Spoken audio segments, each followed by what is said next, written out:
பரணி என்ன ஆரம்பிச்சிடலாமா? மற்றவங்களுக்கு கேட்குதா? விஜயதசமி நல்வாழ்த்துக்கள். நல்வாழ்த்துக்கள். காந்தி ஜெயந்தி இல்ல நல்வாழ்த்துக்கள். இல்ல இல்ல காந்தி நம்ம பிறந்த நாள் அட நல்வாழ்த்துக்கள். இருக்கட்டும், நல்வாழ்த்துக்கள்லாம் இருக்கட்டும். அதுக்கு முன்னாடி இந்த நம்ம ஸ்பேஸ்ல வந்து அப்பப்போ டிபி சில டிபிலாம் வரும், கொஞ்சம் வித்தியாசமான டிபிகள்லாம் வரும். எவ்வளவோ டிபிகள் வந்திருக்கு. சொல்லுங்கண்ணே. ஆனாலும் இவர் இருக்காரு போஸ்டர் பாய், அநியாயத்துக்கு போஸ்டர் பாயா இருக்கிறாரு. சொல்லுங்க நல்லா கேக்குற மாதிரி சொல்லுங்க. நான் பேர் ஏதோ மாத்தலன்னு வச்சுக்கிறாரு. அல்ல அந்த மாதிரி ஐடிக்கள் தான் வந்துருச்சோன்னு நினைச்சேன். ஏன்னா சில நேரம் வந்து பார்த்திருக்கேன் அப்பப்ப. இதெல்லாம் இது அது சரி ரைட் கமல் ப்ரோ வந்தா வரும் தலைவா. கமல் இல்ல வந்தா ரெகுலரே வரும். வரும். ரெகுலராகவே ஒரு 4 ஐடி வரும். ஆனா அவங்களாம் ரெகுலர் லிசனர்ஸ். அது எதுக்கு சினிமா அப்டேட்ஸ் கேட்கறதுக்காக வராங்களா இல்ல அந்த பேஜ்ல வராங்களா இன்னும் தெரியல, இல்ல வேற பேக் ஐடியில் இருக்கிறதுக்காக வராங்கன்னு தெரியல. ஆனா ரெகுலரா வருவாங்க, பார்த்துருக்கேன். ஆனா ஒருத்தர் இந்த போஸ்டர் வச்சுக்கிட்டு மாவீரன் வர்றதை இப்பதான் பாக்குறேன். ஏற்கனவே ஒருத்தர் வந்திருந்தாரு, அது கொஞ்சம் டீசெண்டா இருந்துச்சு. இது அதை விட இன்னும் கொஞ்சம் இறங்கி டக்குன்னு அரோரா சின்க்ளேர்னு நினைச்சேன். அப்புறமா தான் நீங்க நினைப்பீங்க ஃபர்ஸ்ட் கீழே. அதாவது சரி ரைட் ஓகே, நீங்க வந்து இம்தியாஸ் மாதிரி ஒரு பாட்டை பார்த்துட்டு அரோரா நினைச்சிருப்பீங்க.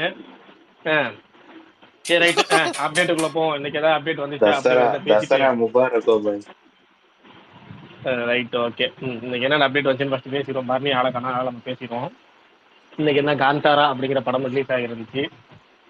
அடுத்து வந்து த கேம் அப்படின்னு ஒரு வெப் சீரிஸ் ஒன்று ரிலீஸ் ஆயிருந்துச்சு. இந்த தூங்காவனம் டைரக்டர் ராஜேஷ் எம் செல்வா இயக்கத்தில் ஸ்ரதா ஸ்ரீநாத் நடிப்பில் ரிலீஸ் ஆகிருக்கு. அதை பற்றி அப்புறமே பேசுவோம்.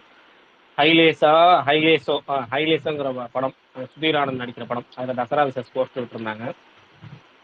அப்புறம் வந்து பிருத்திவிராஜோட அடுத்த படம், அந்த தொடரும் படத்துடைய டைரக்டர் தருண்மூர்த்தி இயக்குற படம் ஆப்ரேஷன் கம்போடியா அப்படின்னு படத்துக்கு ஃபர்ஸ்ட் லுக் விட்டுருந்தாங்க.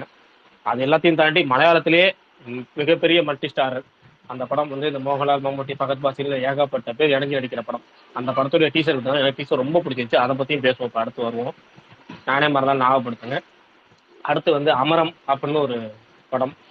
அந்த படத்துடைய ஃபர்ஸ்ட் லுக் இன்னைக்கு விட்டுருந்தாங்க. நான் அமரன் ஃபர்ஸ்ட் படிச்சுட்டேன். அமரன் எக்கான வந்து அதுக்கு திரும்ப ரீயூஸ் பண்ணுறாங்களேன்னு பார்த்தா அமரம். அப்புறம் வந்து மாரி செல்வராஜ் இயக்கத்தில் துரு விக்ரம் நடிக்கிற பைசன் காலமாடன், அந்த பைசன் படத்துல இருந்து 4th சிங்கிள் தென்னாடு அப்படிங்கிற பாட்டு இன்னைக்கு ரிலீஸ் பண்ணியிருந்தாங்க. பாட்டு நல்லா இருந்துச்சு, கேட்டேன். நல்லா இருந்துச்சு, கேட்காதவங்க கேளுங்க. அப்புறம் டீசல், அந்த டீசல் படத்துடைய 3rd சிங்கிள் ஆருயிரே, அது வந்து நாளைக்கு சாயங்காலம் 5 மணிக்கு ரிலீஸ் ஆகுதுன்னாங்க. பர்னி ஸ்பீக்கர் வந்துட்டு அப்படி மிச்ச அப்டேட் அவர் சொல்லுவாருன்னு நினைக்கிறேன். வேற ஏதாவது அவர் மிஸ் ஆச்சா இல்லையாங்கிறது தெரியல. இல்லை அவர் நிறைய லிஸ்ட் எடுத்துருப்பாரு. அப்புறம் டிக்கி டாக்கா அப்படிங்கிற ஒரு மலையாள படம், ஆசிஃப் அலி, நஸ்லீன் எல்லாம் நடிக்கிற படம். அந்த படத்துல ஃபர்ஸ்ட் லுக் விட்டுருந்தாங்க.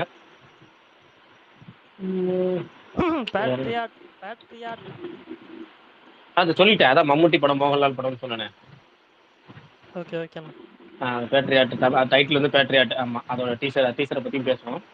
அப்புறம் வேற என்னமோ இன்னொன்னைக்கு வேற ஏதாவது அப்டேட் வந்துருந்துச்சு. நீங்க சொல்லுங்க பாரு, நீங்க கண்டிப்பா சொல்லுங்க. அதர்ஸ் அப்படிங்கிற படம் சொல்லுங்க. நீங்க எப்படி சொல்லுங்க, அப்படி ஃபாலோ பண்ணீங்க?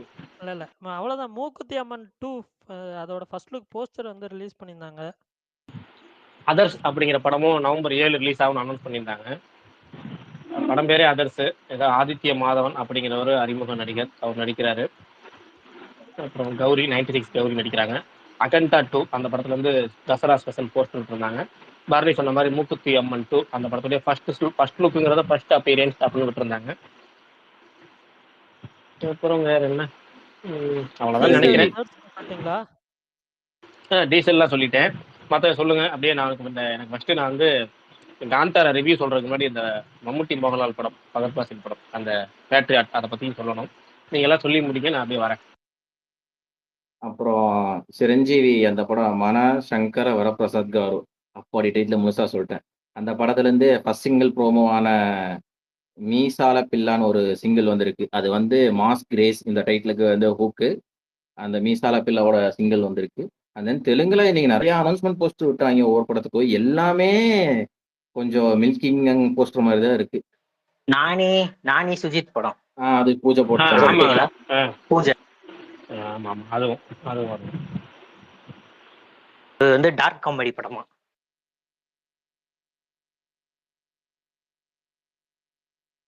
பல்தான் நயன்தாரா பேர் பாத்தீங்களா அந்த படத்துல? அட விடியா, உனக்கு வேற வேலை இல்லையா? நேத்து ஃபுல்லா அவர் எல்லா ஸ்பெஷலையும் சொல்லிட்டாரு. நேத்து ஃபுல்லா அட்டெண்டன்ஸ் ஆமா, நம்ம ஸ்பெஷலே 2 தடவை சொல்லிட்டாரு, இன்னைக்கு வந்தாரு. சரி, நம்ம ரிவ்யூலாம் சொல்றதுக்கு முன்னாடி review specialist, reviewer, main reviewer Sathyan brother வந்திருக்காரு. அவர் 2 படங்களோட ரிவ்யூ சொல்லுவாராக. சத்யன் பிரதர் சொல்லுங்க. நான் வேடந்தாங்கல் பரவுங்க, மெயின் ரிவ்யூவர்லாம் இல்ல. அட வாங்க, நீங்க தான் நம்ம ஸ்பேஸோட அந்த இந்த இந்த என்னது ஸ்பெஷல் ரிவ்யூவர், அது பேர் என்னமோ சொல்லுவாங்க, அது டக்குன்னு வரல, அந்த பாயிண்ட் வரல. நீங்க தான் நம்ம அந்த ரிவ்யூ, நம்ம ஸ்பேஸுக்கு ரிவ்யூ ஸ்பெஷல் நீங்க தான். வாங்க. Cameo reviewer. கேமியோ 2 படம் பார்த்தாச்சு brother. 2 படத்துல வந்து இட்லி கடை கொஞ்சம் டேஸ்ட். காந்தாரா வந்து கல்ட்டு காந்தாராவை கமர்ஷியல் காந்தாரா ஆக்கிட்டாங்க. இட்லி கடை வந்து ஆரம்பத்துல எல்லாம் ஒரு 1/2 hour வரைக்குமே இது தனுஷ் டைரக்ட் பண்ண படமா அப்படின்ற மாதிரி ரொம்ப சூப்பராகவே போச்சு. ஒரு எப்படி தனுஷ் வந்து இந்தியா ரிட்டர்ன் ஆகிற வரைக்கும் ஒரு கிரிப்பா சீனு டைலாக்கு, அதாவது நகர விடாம, எதை பத்தி யோசிக்க விடாம டைலாக்ஸ் எல்லாமே சீன் பை சீன் அப்படியே நல்ல சிறப்பா இருந்துச்சு. தனுஷ் வந்து அவங்க அம்மா வீட்டுக்கு வந்து யோசிச்சு பாக்குறப்ப அது என்னமோ ஒரு சாங் என்ஜாமின்னு ஒரு ஏதோ ஒரு சாங் ஒரு சோக பாட்டு அவங்க அம்மாவுக்கு ஒரு சோக பாட்டு இருக்கும். அது சூப்பரா விசுவல் பண்ணியிருந்தாப்புல. அந்த சீன்ஸ் எல்லாமே நல்லா போச்சு. இன்டர்வல் ஃபைட் வந்து கொஞ்சம் இப்படி அன்வான்டா இருந்துச்சு. அந்த படத்துக்கு அப்படித்தான் வச்சாகணும். ஆக்சுவலா படத்துல வந்து ஓகே, படம் நல்ல படமாவே இருந்துச்சு. ஒரு படமா பாக்குறப்ப வந்து நல்ல படமாவே இருந்துச்சு. எதிர்பார்ப்புக்கு மோசமில்லாத படம் தான். அதாவது எதிர்பார்த்ததை காட்டிலும் நல்லாவே இருந்துச்சுன்னு சொல்லலாம். பாட்டு எல்லாமே படத்தோட பாக்குறப்ப நல்லாவே இருந்துச்சு. தனியா கேட்கறதுக்கு அது எப்படி இருக்குன்னு தெரியல. படமா பாக்குறப்ப நல்லாவே இருந்துச்சு. அந்த இட்லி கடை ரிவ்யூல நேற்று பேசிட்டீங்களா என்னன்னு தெரியல. நம்ம நம்ம பொதுவா பாக்குறப்ப வந்து லாஜிக்கா பாக்குறப்ப வந்து காமன் ஆடியன்ஸ்க்குமே இது தோணும். இப்ப தனுஷ் வந்து ராஜ்கிரனுக்கு ஓகே, அவரு கிராமத்து ஆளு, அவரு இட்லி கடை ஆரம்பிச்சு இப்படி பண்றாரு. அவரோட ஆசை நம்ம பையன் இந்த இட்லி கடையை மெயின்டைன் பண்ணட்டும் அப்படின்ட்டு. அவன் வந்து அப்போ உன் பொழப்பை நான் பொழைக்கணுமா, எனக்கு தனி குழப்பெல்லாம் பொழைக்க வேணாமா, என் கனவை தேடி பறக்க போறேன் அப்படின்னு. சரிப்பா பறந்து போயிட்டு வா அப்படின்னு பறந்து போனவர் நல்ல ஒரு கூண்டுக்குள்ள சிக்கிறாப்புல. அங்கேயே வாக்கப்படுற மாதிரி சூழ்நிலை ஆகி போகுது. அப்ப இங்க ஒரு சம்பவம் நடக்கிறப்ப இங்க வரக்கூடிய சூழல் அங்க பூராமே பணம் பணம் பணம் அவங்க இருக்காங்க. ஏன் தனுஷுமே அப்படித்தான் போனாலு. ஆனா இங்க வரப்ப அப்படியே ஒரு சேஞ்ச் ஓவர் ஆகி அப்பா அடுத்த சில நிகழ்வுகள்ல இங்கே தங்குற மாதிரி சூழ்நிலை. அது எல்லாமே சூப்பரா பண்ணியிருந்தாங்க. இவங்க அருண் விஜய் டீம் துரத்தி வர்றதுக்கான ரீசனுமே நல்லா இருந்துச்சு. எல்லாம் ஓகே, எல்லாமே ஓகே. கதையா எல்லாமே பாக்குறப்ப எல்லாமே ஓகே. லாஜிக்கா பாக்குறப்ப வந்து முரட்டு அடி அடிக்குது. கிட்டத்தட்ட தனுஷ்க்கு கரண்ட் ஏஜ் ஒரு 30+ வச்சுக்கிடுவோம். அவரு 17 18 19 20 அந்த ஏஜ்ல வந்து நான் என் பொழப்ப பார்க்க போறேன்ப்பா, இட்லிலாம் சுட முடியாது, நான் பெரிய செஃப் தாமு ஆக போறேன்ட்டு போயிடுவாப்ல. அப்ப சரிப்பா போயிட்டு வா அப்படின்னு சொல்லி அனுப்பி விடுறப்ப வந்து அங்க போனாலும் எப்படி சொல்றது, பணம் அவருமே பணம்னு தான் போனாப்ல. அப்ப இங்க வரப்ப இங்க மாறுறப்ப வந்து லாஜிக்கல் எல்லாமே வந்துருக்கப்ப என்னன்னா, ஒரு ஊரு ஒரு கிராமத்துல முத ஒரு இட்லி கடை வச்சவரு. அதாவது இட்லி வந்து அவ்வளவு ஃபேமஸ் இல்லாத டைமிங் படத்தை காட்டுறபடி பார்த்தோம்னா எல்லாமே மண்ணு வீடு, மண்ணு கடை, கூரை கடை, அந்த மாதிரி ஒரு சுச்சுவேஷன்ல தான் அவர் கடை ஆரம்பிப்பாப்ல. 30 வருஷத்துக்கு முன்னாடி. அப்ப அந்த கடை எப்ப ஆரம்பிச்சப்ப எப்படி இருந்துச்சோ, கரண்ட் தனுஷ் வந்து நான் தாயகம் திரும்பும் வரைக்கும் அந்த கடை அப்படியே தான் இருக்கும். இப்ப எல்லா ஊர்லயுமே ஒரு பிசினஸுக்கு வந்து ஆரம்பத்துல யாருமே பண்ணாத ஒரு பிசினஸ் ஆரம்பிச்சோம்னா அவங்களுக்கு பீக்ல இருப்பாங்க. அந்த இதுல வந்து ஒரு காட்ஃபாதரா இருப்பாங்க. காட்ஃபாதர்ன்றது வந்து தொழில் துறையில மட்டுமல்ல, பொருளாதாரத்திலையும் அவங்க பயங்கரமா மேலோங்கி இருப்பாங்க. இந்த படத்துல வந்து ராஜ்கிரண் வந்து அப்படியே ராஜ்கிரண் வீடு, ராஜ்கிரனோட பெட்டி, அந்த குட்டி இட்லி கடை எல்லாம் கடைசி வரைக்கும் அப்படியே தான் இருக்கும். அதாவது பக்கத்துல கூட சின்ன சின்ன சிமெண்ட் கட்டடம் இருந்தாலும் இவருது அந்த கூரை வீட்டிலேயே தான் இருக்கும். சரி, நம்ம தனுஷ் பாயின்னு தான் போயிட்டு வந்திருக்காப்புல, கழினி கோடீஸ்வரனாச்சா வரணும், வந்து தட்டி விளாச மாதிரி பயங்கரமா பண்ணுவாப்புல அப்படின்னு நினைச்சா, நம்மளும் அதை தகர வீட்டுல ஃபிளெக்ஸ் போர்டு கூட வைக்க மாட்டாப்புல. சிவனேசன் இட்லி கடையில பெயிண்டிங்ல எழுதி அதை வச்சு ஆரம்பிப்பாப்புல. அவருக்கு சீனியர் இளவரசு, அவர் வீட்டுக்கு போனாலும் அவர் வீட்டுலயும் அதே நிலைமைதான். ஒரு ரொம்ப லோயர் மிடில் கிளாஸ் வீடு. அந்த அம்மா வந்து நடு ஹால்லேயே விலைக்கு இருப்பாங்க. அவனுக்குள்ளே டிவி இருக்கும், அவனுக்குள்ளே சோஃபா இருக்கும். அதான் நம்மளுக்கு தெரியும்ல. அப்படியே அந்த மாதிரி ஒரு வீட்டில் இருப்பாங்க. அம்மா ஒருத்தவங்க ஒரு மெடிக்கல் ஃபெசிலிட்டி இல்லாமல் அந்த மெமரி பவர் இழந்து ஒரு மாதிரி ஞாபகம் இல்லாமல் இருப்பாங்க. எனக்கு தெரிஞ்ச ஒரு சின்ன பையன் ஃபாரின் போனா கூட அவன் திரும்பி வர்றதுக்குள்ள ஒரு வீட்டை கட்டி போயிடுறான். ஏதோ ஒன்று வந்தா ஒரு பிஸ்னஸ் பண்ணுற அளவுக்கு சம்பாரிச்சிடுறாங்க.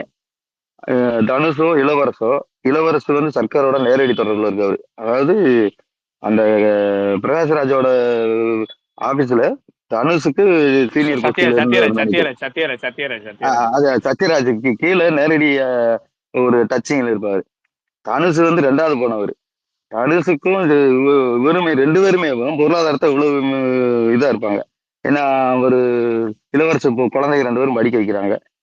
அதான் சொல்றேன், அத்தனை வருஷமா சம்பாரிச்சு குழந்தை படிப்புல ரொம்ப சர்வசாதாரணமா டேலி பண்ணி போயிருக்கலாம். அவங்க பொருளாதாரம் ரொம்ப மோசமா இருக்க மாதிரி காட்டியிருப்பாப்புல. தனுஷ் அந்த சம்பாரிச்ச காசுல என்ன செஞ்சாப்புலன்ற ஒரு கணக்கு கிடையாது. அவர் சம்பாரிச்சாரா இல்ல கொத்தடிமையா போனாரான்ற மாதிரி ஒரு கணக்கு. அந்த வீடு கடைசியில கொத்தடிமை ஆக போறாப்புல 2வது கல்யாணம் முடிச்ச பிறகு. ஆனா இந்த படத்துல வந்து அவர் சம்பாதிச்சு மிச்சப்படுத்திருக்காரு, இந்த வந்துட்டாரு. சரி, அப்பாவோட இட்லி கடையை அவர் விருப்பப்பட்ட மாதிரி, அதாவது தனுஷ் விருப்பப்பட்ட மாதிரி கமர்ஷியலா கொஞ்சம் பெருசாக்கி அந்த அதே அப்பாவோட அந்த கைப்பக்குவத்துல இட்லி கொடுத்தாருன்ற மாதிரி கூட ஏதோ அந்த படத்தோட சத்துக்கு தக்கன ஒரு லாஜிக் கொண்டு போயிருக்கலாம். ராஜ்கிரனுக்கு சம்பாரிச்சு கடைசி வரைக்கும் சம்பாரிச்சு அந்த வேட்டியோட அந்த வெள்ளை வேட்டியோடய முடிஞ்சு செத்து போயிட்டாரு. அந்த அம்மா கழுத்துல ஒரு நகை இருக்காது, எதுவும் இருக்காது. இப்போ டோட்டலா அந்த அம்மாவும் ஏழைப்பட்ட குடும்பமாவே இருப்பாங்க. அதுக்கப்புறம் கடை ஆரம்பிச்சு சமுத்திரக்கனி கூட வெள்ளை ஜெல்லுமா மைனர் குச்சி மாதிரி சுத்திக்கு இருப்பாப்புல. ராஜ்கிரண் அப்படியே தான் இருப்பாப்புல. தனுஷும் அந்த சம்பாரிச்சதுக்கு உண்டான ஒரு ஃபாரின்ல வேலை பார்த்தவங்க மாதிரி இருக்காது. டோட்டலா அந்த கான்செப்டே ஒரு இடிச்சுக்கே இருக்கும். என்னடா ஒரு கடையாவே வச்சுக்கீங்க பாக்குறப்ப கடைசியில வில்லை அடிக்கணும் இல்லையா, காங்கிரீட் விட்டு எப்படி அடிக்க முடியும் அப்படின்ற மாதிரி அந்த குடிசை கடையவே வச்சிருப்பாங்க. ஒரு மாதிரியா போய் ஒரு மாதிரி முடிஞ்சாலும் படமா பாக்குறப்ப கொஞ்சம் நல்லா திருப்தியாவே இருந்துச்சு படம். சமுத்திரக்கனியோட ஒன்லைன்லாம் சூப்பரா இருக்கும். என்ன செத்துருவானா, செத்துட்டானா போல, இல்லப்பா பொழைச்சுக்கிட்டானா, செத்துருவானா அப்படின்னு கேட்பான். அது நல்லா இருக்கும். அது மாதிரி சின்ன சின்ன ஒன்லைன்லாம் சூப்பரா பண்ணுவாப்புல. ஏய் அவன் என்ன அந்த மாட்டுக்குட்டிய கண்ணுக்குட்டியோட தெரியா, அது அவங்க அப்பனாப்பா, அப்பனா அப்பேனே கண்ணுக்குட்டி அப்புறம் தான் நினைச்சுக்கிறியா, அவங்க அம்மா வரக்கலை அம்மான்ற பேர்ல தேட்டரு அல்லோலம் போயிடுச்சு. அந்த அளவுக்கு சமுத்திரக்கனி இடத்துல சூப்பரா போகும். அந்த சமுத்திரக்கனி ஒரு சீன்ல வந்து சரக்கம் போட்டு போவாப்புல. ஆக்சுவலா அந்த சீன் வந்து செய்ய வேண்டியது அருண் விஜய் தான் செஞ்சிருக்கான். ஏன்னா அந்த சீனுக்கு முன்னாடி கட் பண்ற சீன் எப்படி முடியும்னா, அவன் உயிரா நினைக்கிற ஏதோ ஒன்ன தொட்டாதான் அவன் திருப்பி அடிப்பான். அகிம்சையான பாதையில போறப்ப எதையாவது தொட்டா திருப்பி அடிப்பான்னு சத்யராஜுக்கும் அருண் விஜய்க்கும் தான் யாரும் ஹிண்ட் கொடுப்பாங்க. அந்த இடத்துல அந்த கான்வெர்சேஷனால ஒரு ஹிண்ட் கிடைக்கும். ஆக்சுவலா அந்த சீன்ல எடுத்து சரக்க போட்டுட்டு அருண் விஜய் தான் தனுஷ் வீட்டுக்குள்ள இறங்கி இருக்கணும். இவன் கால் சீட் கிடைக்கல, நம்ம சமுத்திரக்கனியை இறக்கி விட்டாங்க அருவாளோட. சமுத்திரக்கனி கேரக்டர் ரஜினி முருகன் மாதிரி கடைசி வரைக்கும் ஒரு மாதிரி போய் காமெடியா முடிச்சிருந்தா அந்த படத்துக்கு பெரிய ஹைப்பா இருந்திருக்கும். அந்த இது ஒரு சில குறைகள். அதே மாதிரி தனுஷோட அப்பா இறந்தனையும் ராஜ்கிரண் இறந்தனையும் தனுஷ் வீட்டுக்கு வருவாப்புல. ஒரு கிராமத்துல வந்து எப்படின்னா, அந்த அன்னியன் படத்துல கூட அந்த சீன் வச்சிருப்பாங்க. பிரகாஷ்ராஜோட அண்ணன் இறந்திருக்க போட்டு எப்பான்னு கட்டி பிடிச்ச அழுவேன் பிரகாஷ்ராஜ். போங்க போங்க கட்டி பிடிச்ச ஓரமாக வர வைப்பாப்புல. அந்த மாதிரி தனுஷ் உள்ள வரப்பெல்லாம் அந்த அந்த வீட்டுக்குள்ள இருக்க பொம்பளை பூராமே கட்டி பிடிச்ச உள்ள அழுதுருக்கணும். ஆனா யாரோ உள்ள என்ன நடக்குது பார்க்க வராங்க போல அப்படின்ற மாதிரி ஒருத்தனும் எந்த தலைமும் இருக்காது. சமுத்திரக்கனி மட்டும்தான் யாருப்பா அது அப்படின்னு கேட்பாப்புல. மற்ற ஒரு வேலை எவனும் எடுக்கிற மாட்டேன். அந்த அம்மா மட்டும் எந்திரிச்சு வந்து ஏதோ அந்த சீனோட டோட்டலா மேக்கிங் ஒரு மாதிரி இருக்கும், ஒரு கனெக்டிவிட்டி இல்லாம இருக்கும். ஆனா மொத்த படத்துல நிறைய சீன் கனெக்ட் ஆச்சு, நிறைய சீன் நல்லா இருந்துச்சு, நிறைய நல்லா இருந்துச்சு. ஓகேவா, படம் பார்க்கறதுக்கு எதிர்பார்த்த விட நல்லா இருந்துச்சு. கண்டிப்பா இந்த 2 படங்கள்ல இட்லி கடை நல்லா இருந்துச்சு. காந்தாரா பாத்தீங்கன்னா கல்ட்டு காந்தாரா வந்து அப்ப சொன்ன மாதிரி கமர்ஷியல் காந்தாரா ஆயிடுச்சு. ஸ்பாயிலர் இல்லாம சொல்லிருங்கண்ணே. காந்தாராக்கு ஸ்பாயிலர் இருக்காது. நான் எப்பயுமே ஒரு ஒண்ணு என்ன ப்ரோ வன்மம் கக்கப்பட்டது. வன்மம் கக்கப்பட்டது இல்ல ப்ரோ, இட்லி கடை முந்தானது ரிலீஸ் ஆயிடுச்சு. இவர் ஸ்பாயிலர் பேசுவாரு சத்தியமா எனக்கு தெரியாது. இன்னைக்கு தான் இந்த படம் ரிலீஸ் ஆயிருக்கு. நம்ம மதராசி காந்தா இங்கிலீஷ்லாம் பேசி விடலைங்க பரணி ப்ரோ. மதராசி எப்பலாம் இல்ல காந்தராங்க ஸ்பாயிலர் பண்ண இவ்வளவு என்னங்க நேரம் இருக்கு. அவரு ஸ்பாய்லர் பேட்டப்பே தடுத்திருக்கலாம். இன்னைக்கு ஸ்பாய்லர்ஸ் இதே கிடையாது. இவ்வளவு நேரம் தடுக்காம இப்ப மட்டும் இது தடுக்கிறாரு. ஆக்சுவலா ஸ்பாயிலர் இது பண்ணிட்டேனா? நிறைய இல்ல பண்ணிட்டீங்க. இல்ல ஃபர்ஸ்ட் நீங்க அதை பூசி முழுவதுல பேசிட்டு அதுக்கு ஒரு காரணம் இப்படி இப்படின்னு சொல்லிவிட்டு அப்படியே போக போக போக ஃப்ளோல 2-3 விஷயத்த உடச்சு விட்டு போயிட்டீங்க. சரி அப்படியே ரைட்டு ஒரு நாள் ஆயிருச்சு அப்படிங்கறனால இந்த ஒரு ஸ்பாய்லரை விட்டுட்டு அடுத்தது வருவோம். சரி காந்தாருக்கு வாங்க இல்ல ஸ்பாய்லர் இல்லாம அதுக்கு வந்துருங்க. முன்னாடி இல்ல ஒன்னே இல்ல ஒண்ணு சொல்லிக்கிறேன். காந்தாரால அவர் சொன்ன எல்லாருமே கரெக்ட் தான். எனக்கும் அது அப்படியே ஆச்சு. பட் கிளைமேக்ஸ் ஒன்று சொன்னார்ல, அருண் விஜய் தான் பண்ணிருக்கணும், சமுத்திரக்கனி பண்ணிட்டாரு. அது கரெக்டா தான் பண்ண மாதிரி இருந்துச்சு. ஏன்னா அவரு உயிருக்கு பயப்பட மாட்டாரு. அவரை அடிச்சும் பார்த்தாச்சு, கொலை பண்ணியும் ட்ரை பண்ணி பார்த்தாச்சு. ஆனா அருண் விஜய் அதுக்கு மேல அவர்கிட்ட அந்த ஆப்ஷன் தான் இருக்கு. அவர் கரெக்டா தான் போயிருக்காரு அப்படின்னு தோணுச்சு. அதான் அருண் இல்ல விஜய் இல்ல இல்ல அருண் விஜய் தான் அவரு போய் அருண் சேர்த்துக்கணும். விஜய் பண்ணணும்னு சொல்லியிருந்தது சிவம் சீனை சொல்றாரு. சமுத்திரக்கனி சிவம் சீனை பண்ணிருக்க தேவையில்ல. அந்த கண்ணுக்குட்டி சிவம் சீனை சீனை சொல்றாரு வந்து மாவீரன். அடா அதுதாங்க ஏன் கண்ணுக்குட்டின்னு வரீங்க. ஸ்பாய்லர் இல்லாம தான் சிவம்னு பேர் வைக்கிறேன்ல நான் தான். படத்துல வச்ச பேரை சொல்றேன்ல ஸ்பாய்லர். நம்ம எவ்வளவு நான் எவ்வளவு என்னது அது ஐயோ அந்த வார்த்தை அதுவும் வரல. தமிழ்ல சில நேரம் வார்த்தை திடீர்னு வராது. சரி போயிட்டு போய் நீங்க காந்தார ரிவ்யூ சொல்லுங்க. காந்தராவோட ஸ்பாய்லருக்கு ஒண்ணுமே இல்ல. அதே பழைய காந்தாரா ஃபர்ஸ்ட் பார்ட் செகண்ட் பார்த்தா ஃபர்ஸ்ட் பார்த்தா வந்த காந்தாராவில் ஒரு கண்டென்ட் இருக்குல்ல, ஒரு ராஜா சம்திங் அந்த தெய்வத்தை இது பண்றாங்க, அதே மாதிரி தான் இருக்கும். ஆனா இதுல ஸ்பாய்லர்ன்றது சொல்றதுக்கு ஒண்ணும் இல்லை. நான் பொதுவா சொல்லிடுறேன். இந்த படத்தை பொறுத்த வரைக்கும் வந்து ஃபர்ஸ்ட் பார்ட் நம்ம பார்த்தோம்ல, அது வந்து ஏன் அவ்வளவு ரீச் ஆச்சுன்னா அதோட ஆர்கானிக்கா இருக்கும் அந்த படம். அந்த நாட்டார் தெய்வ வழிபாடுகளை ரொம்ப யதார்த்தமா அந்த ஒரு மாதிரி கொண்டு போகும். சீன் பை சீனா, அதாவது ஃபர்ஸ்ட் ஹீரோ சீனா ஃபர்ஸ்ட் சாமி சம்மந்தப்பட்ட அந்த பிளாஸ்பெக்ட் சீன் ஃபர்ஸ்ட் எடுத்தே வந்துடும். அடுத்து ஹீரோட இன்ட்ரடக்ஷனு, அவன் கனவுல சாமி வரும். அதுக்கடுத்து ஊருக்குள்ள ஒரு பிரச்சனை மெல்ல மெல்லமா வரும். ஒரு பிரச்சனைக்கு அப்புறம் இவனுக்கு இல்லை அந்த சாமி வரும்ன்ற மாதிரி ஒரு ஆர்கானிக்கா சீன் பை சீனா போயிட்டு இருக்கும் அந்த படத்துல. அது ஒரு முழு சாமி படம் மாதிரியே இருக்காது. அதாவது அந்த வார்த்தை எனக்கு தெரியல, அது சொல்றேன். சாமி படம் மாதிரியே இருக்காது. அது அப்படியே மலைச்சாரல் மாதிரி சின்ன சின்னதா இடத்துல வச்சு கிளைமேக்ஸ்லாம் அழகா எலிவேட் பண்ணி சூப்பரா கொண்டு வந்திருப்பாங்க. அதனாலதான் அந்த படம் ரொம்பவே எல்லாருக்குமே பிடிச்சிருந்துச்சு. கிளைமேக்ஸோட பிரம்மாண்டம் ரொம்ப எல்லாருக்கும் ரீச் ஆச்சு. எப்படி சொல்றது, அதுல பேக்ரவுண்ட் மியூசிக்கா இருக்கட்டும், அந்த ராஜாவா இருக்கட்டும், எல்லாமே கரண்ட்ல அந்த அந்த படம் நடக்கிற காலகட்டத்துல ஒரு ராஜாவுக்கு இப்ப என்ன வாழ்க்கை வாழ்ந்துட்டு இருக்காங்க, சொத்து இருக்கும், இடம் இருக்கும், எல்லாமே இருந்தாலும் அவங்க இன்னைக்கு இப்படி வாழ்ந்துட்டு இருக்காங்க. அழகா இருக்கும். அது ரொம்ப யதார்த்தமா இருக்கும். அந்த ஒரு மலை கிராமத்தை ஒட்டி இருக்கப்ப ரொம்ப ஏத்துக்கிற மாதிரி இருக்கும். எந்த ஒரு பிசுரே இருக்காதுன்னு வைங்களேன் அந்த படத்துல. லவ் சீனா எந்த சீனுமே எதுவுமே பிசு இருக்காது. எல்லா கேரக்டருமே கரெக்டா எழுதியிருப்பாங்க. ஆனா இந்த படத்தை பாத்தீங்கன்னா அபோகலிப்டா மாதிரி இருக்கும். அதாவது கரண்ட், அதாவது இதுதான் ப்ரீக்வல், அதாவது பின் கதை. இப்ப நம்ம முன்னாடி பார்த்தா வந்து பின் கதை, கரண்ட்ல நடந்த ஸ்டோரி. அதுல அவ்வளவு யதார்த்தம் இருக்கும், அவ்வளவு சடுலா இருக்கும். ஆனா இந்த படம் எப்படின்னா பயங்கர கிராண்டியா இருக்கும். நாட்டார் தெய்வங்களை அப்படியே தூக்கி ஓரக்கால ஒதுக்கி வச்சுட்டு, எப்படி சொல்லுவாங்களே, சாய்பாபா கும்பிடுறவங்களை பத்தி ஒன்று சொல்லுவாங்க, ஒரு மீம்ஸ்லாம் வரும். அந்த மாதிரி நாட்டார் தெய்வங்களை ஒதுக்கி வச்சுட்டு பெரிய பெரிய தெய்வங்கள் ரேஞ்சுக்கு மாதிரி கிராண்டா காட்டணுன்றக்கா, அதாவது நார்த் இந்தியாவில் பிஸ்னஸ் பண்ணணுன்றதுக்காக ரொம்ப கிராண்டா பண்ணிட்டாங்க. அது எனக்கு ஒட்டவே இல்லை படத்துல. படமா எனக்கு ஒட்டவே இல்லை. அதே மாதிரி படம் முழுக்க அபோகலிப்டா படத்தோட சீன்ஸ் தான் ஞாபகம் வந்துச்சு. அதே மாதிரி சில சீன்ஸ் வந்து நம்ம இந்த படம் இருக்குங்களே, பொன்னியின் செல்வன், அந்த மாதிரி ஒரு சீன் இருக்கும். அதாவது பஜார் ஏரியாவில் பண்றது. அது வந்து அது என்ன படங்க, அந்த பைரட்ஸ் ஆஃப் கரீபியன், அந்த கலாட்டா சீன் இருக்கும்ல, நம்ம தலைவன் ஜாக் ஸ்பேரோ பண்ற கலாட்டா சீன்ஸ்க்கு ஒரு பிஜிஎம் இருக்கும். ஆக்சுவலா அதே மாதிரி இங்கேயும் கன்வே பண்ணியிருந்தாங்க. ரொம்ப ரொம்ப கிராண்டா பண்ணியிருந்தது இந்த படத்தை. இந்த படம் காந்தார அந்த படம் வேற, இந்த படம் வேற மாதிரி தான் இருந்துச்சு எனக்கு. அந்த இளவரசன் டீம் எல்லாம் பாக்குறப்ப கேமரா த்ரோன்ஸ்ல இருந்து உருவி ஒரு சைஸா வச்சிருந்தாங்க. சிம்பிளான ஒரு படத்தை வந்து இது அதுக்கு முன்னாடி கதை வந்து இன்னும் சிம்பிளா தான் இருந்திருக்கணும். எதுக்கு பிசினஸ்க்காக ரொம்ப இது பண்ணி அந்த படத்துக்கும் இந்த படத்துக்கும் ஒட்டாம.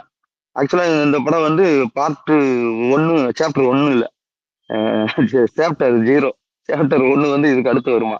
இப்ப நம்ம பார்த்துருக்கிறது ஆக்சுவலா இப்ப சொல்றது நம்ம இப்ப பாத்துக்க சாப்டர் 1 2 3 அப்படின்றது டைரக்டர் ஒரு லீடோட முடிச்சிருக்காப்ல. அது வந்தா இது கரண்ட்ல எடுத்த சாப்டர் 2 அந்த மாதிரியா எப்படின்னு சொல்ல தெரியல. அந்த இல்ல மாதிரி ஒரு இல்ல மாதிரி முடிச்சான். சாப்டர் 2 அது எப்படி முடிச்சிருக்காங்கன்னு தெரியல. நல்லா கிராண்டா இருந்துச்சு. அந்த விஎஃப்எக்ஸா அதான் எல்லாருமே சொன்ன மாதிரி விஎஃப்எக்ஸ் தியேட்டர் எக்ஸ்பீரியன்ஸுக்கு தரமான படம்.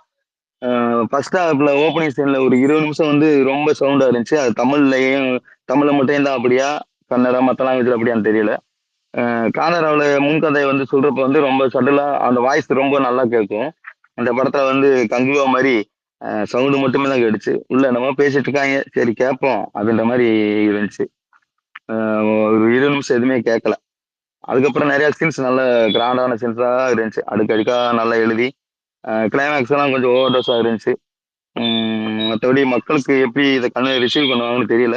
நம்ம தமிழ்நாட்டு மக்கள் அந்த பக்கம் எல்லாம் பிச்சுக்கு விடுறோம். நம்மளுக்கு அவ்வளவா இது கனெக்ட் ஆகல தலைவா. நிறைய இது நம்மளுக்கு செட்டே ஆகல. காந்தாராவில் இருந்த நேட்டிவிட்டி எதுவுமே இதுல இல்லை. இது ஒரு பக்கா கமர்ஷியல் படம், கமர்ஷியல் ஃபேண்டசி படம். ஹாலிவுட் படங்கள் மாதிரி தோர் படம் மாதிரி ஒரு பல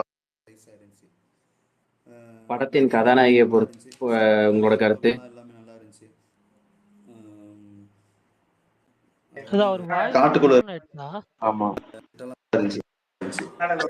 மத்தபடி இல்ல இல்ல இல்ல இல்ல எல்லாமே நல்லா இருந்துச்சு.